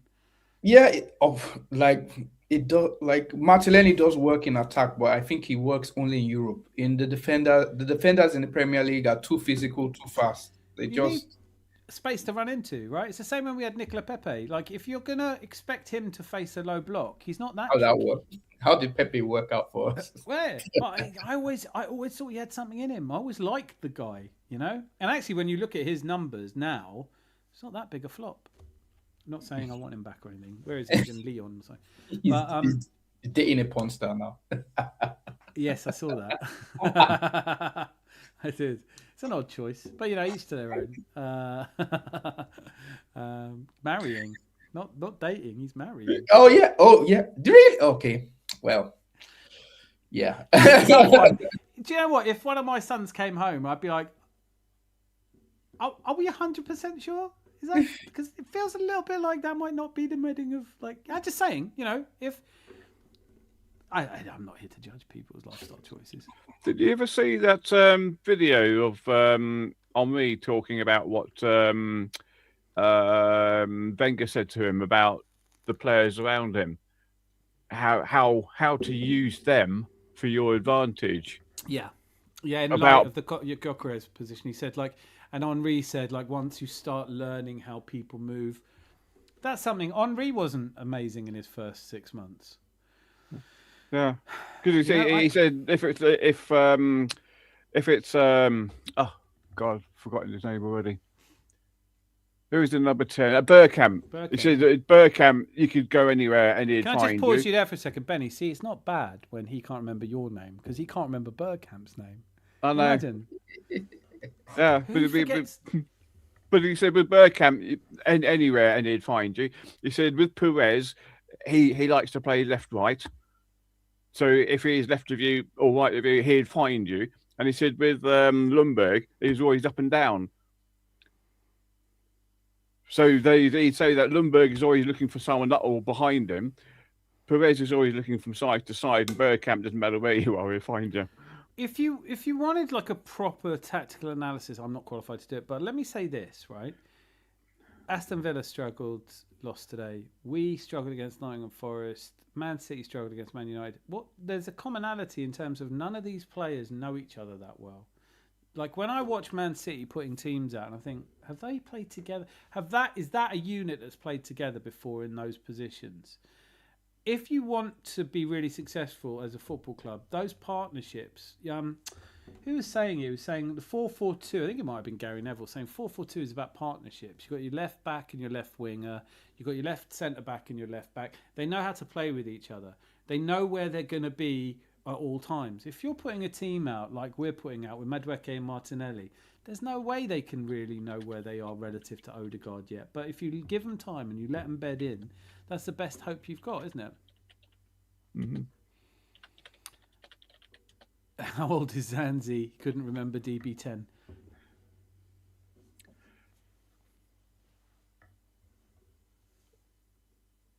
I know, shocking. Where's what's Malt Licky Texas saying? I've missed a comment that Pepe was just useless. I didn't think he was useless.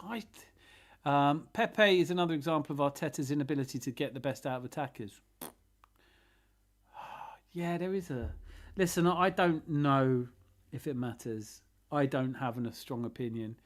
I tell you what, Arteta's built from the back, and he's totally solid at the back. And I don't think there's a better defensive performance over the last 3 seasons than ours.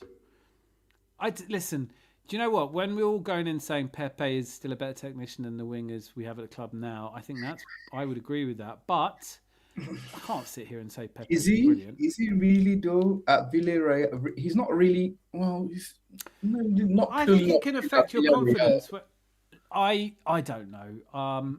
Not better than Saka, but I don't know. I don't know. Like, it's a hard one. It doesn't really matter enough to me to have an opinion on this one, so I'm just not going to. He was pony, utter pony. All right, well, I'll take that then. Listen, I said this a little while ago. I don't have an opinion so strong it can't be changed, so I'll change that one. Turns out Pepe was shit. I still like playing him on FIFA though. What did Pepe do after Arsenal? Anybody? Married a porn star. He's living his best life, man. Villarreal are having a good season with him there currently.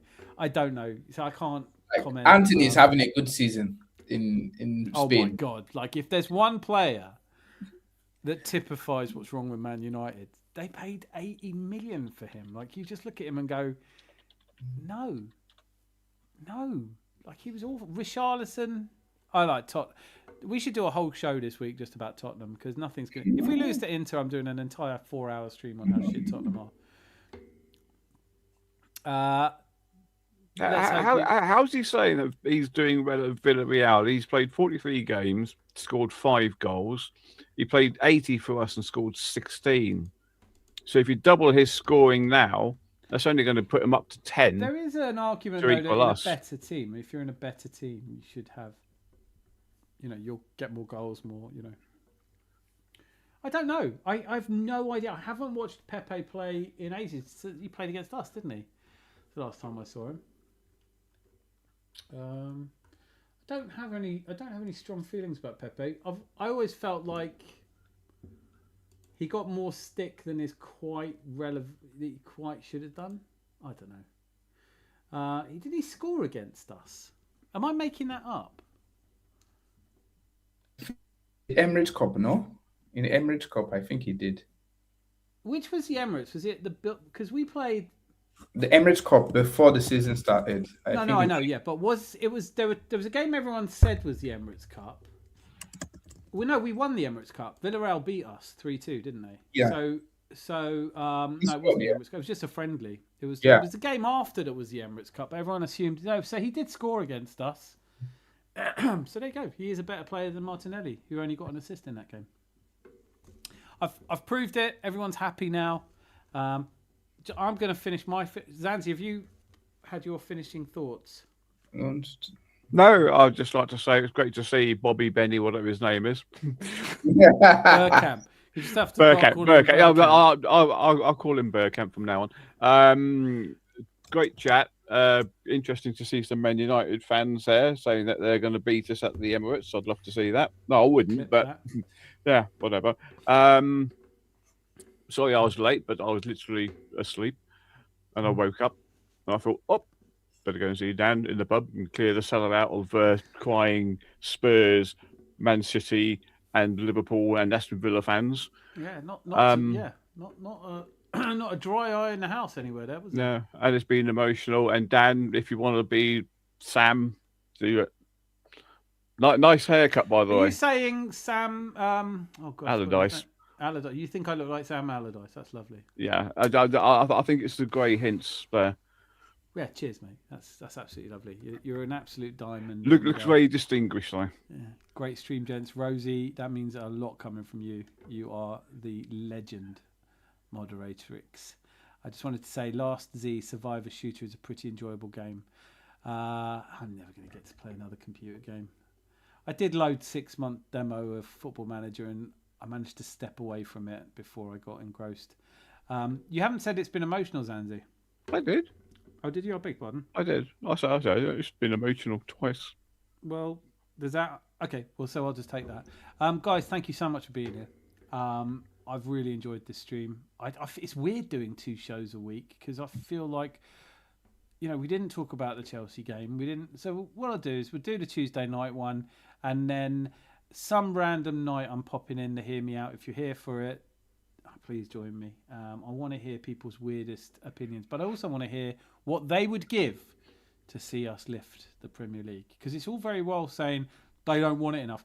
All these blokes who do absolutely nothing for the club have done no part whatsoever in our title win if we win it. and they expect to be able to tell people what they want. It's the living embodiment of an entitled generation. I want Arsenal to win the league. Yeah, well, you can want a lot of things and not have them. But I will throw in another "Hear Me Out." I've even got a theme tune already. And I hope I see you all on Tuesday night. And I hope that the Inter game is a spectacular win, even with our second string 11. And I can't wait to see how the Gluminati would spin that into a champions don't go to Inter and win 3-0. But in any case, the most important people here are, and I'm not saying except Harry, just because he's the drunkest person here, but all of you. It's brilliant that you've been here. So glad you've been here, and thank you for being here. Until I see you again, be lucky. Lots of love. Bye. Bye. I guess. Paul, stay in the studio until the outro. Oh, do you know what? I've gone a little bit ahead of myself because I didn't delete enough previous material. Sorry, guys. Can someone say something interesting for a second? Something interesting. Oh, if I'd said that, Dan would have slated me. I'm busy, but I am about to slate Benny as well. Don't worry about it. It's too easy, this stuff. I've got to delete a load of streams. I was going to say, how's Germany at the moment, Benny? Germany it's cold now. But it was warmer actually. The sun came out today. It was really nice. But yeah, Germany's just Germany really. Bayern Munich is dominating. Crazy. But, good yeah, at the moment. they're like St. Pauli look like they're going down as well, which I'm sick about. like Got one game in hand. Actually, people, the perception here was that company was not gonna be, because it was their fourth choice. Company wasn't gonna be doing fourth choice. He was like their 14th choice. I could name 5 people. No, come on, 14. Let's be reasonable. 14 choice. Come on, no. What? It was their fourth choice. Man, like, come on, they would have taken Xabi Alonso. Like, of course, they would have taken so many other managers ahead. Yeah, and fourth choice is Vincent Kompany, the guy who got Burnley relegated. But he's done well. He's done. You can't hate on him. He's done very well. He's already won the league. Well, he's not won the league, but no, he has. Yeah. What are they? 7 points clear. That's an amazing performance. More than, I don't know actually. I think they're further ahead than that. But no, they're further ahead than 7 points. They're like how much? 11 points clear. 11, and they played 18 games. Like, it's ridiculous. Yeah, no, it is ridiculous. I mean, it's hard. I used to love, and they've not lost the whole season as well. They've not lost once. It's not a great league at the moment, though. It's not. Leipzig are looking better. I don't rate any of those teams anymore. Dortmund, though, that's going to be interesting. They play on Tuesday, don't they? Dortmund are not, like, I'm not afraid of it. Well, the only team I'm afraid in terms of the Champions League, I would say the only teams I'm afraid of after this season, I would say maybe the English teams, PSG. That's it, really.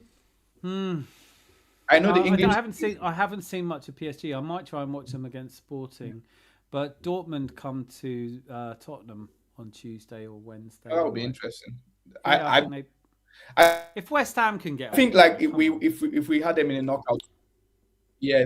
Well, if 2 legs, I think we can have any team up. It's just the English teams are more. Well, not Tottenham. Tottenham is not an English team. They are Liverpool and Chelsea. Tottenham is like Chelsea to go to. It's going to be interesting because we're getting to the Liverpool have to do something to qualify. I mean, Bodo Glimt, Man City. It could be a chance for them to get their first win in a month, apart from Exeter. I don't know, man. I think Tottenham are currently still in the running, but if they lose to Dortmund, they're going to have to play the extra 2 games, and I don't see them doing well. The big teams, I don't see Man City winning the Champions League, but then you can't rule it out. Atalanta, Inter, Real Madrid, Atletico Madrid. We shouldn't fear any of these, really, should we? But it's a cup competition, so I'm not predicting a win. Quad loading and all that. Is the stream still running? Yeah. I haven't Oh, been able it to is. finish it. Oh, I have to but finish it now though, because I've now deleted enough. Because if I don't delete it, then it anyway, boring stuff. But yes, we are leaving on a jet plane. Do you know Okay. what I'm going to do? I'm going to play us out with. Oh, I don't know what to do. I'll play us out with "No Panic in the Streets of North London." Oh no! This is my new theme tune.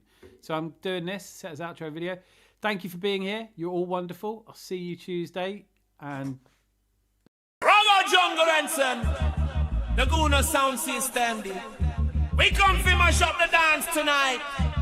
Arsenal style, red and white. Get behind the red army. Moving like Ferraris. With the handbrake off. Take it off. With the handbrake off. No stop, no stop. Rattle the cage. The lions are awake. From Highbury's goes to the Emirates gate. Drums like thunder, hearts vibrate. When the cannon boom, it's too late. Take the handbrake off. Red army rolling on. Saka on the wing, blazing trails. Trust our twist and the keeper whales. Arteta plan, never derail. Jungle drums on the red hot sails. Get behind the red army.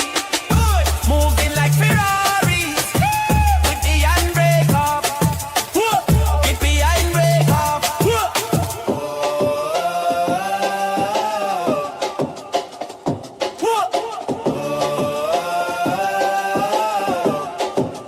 Get behind the red army.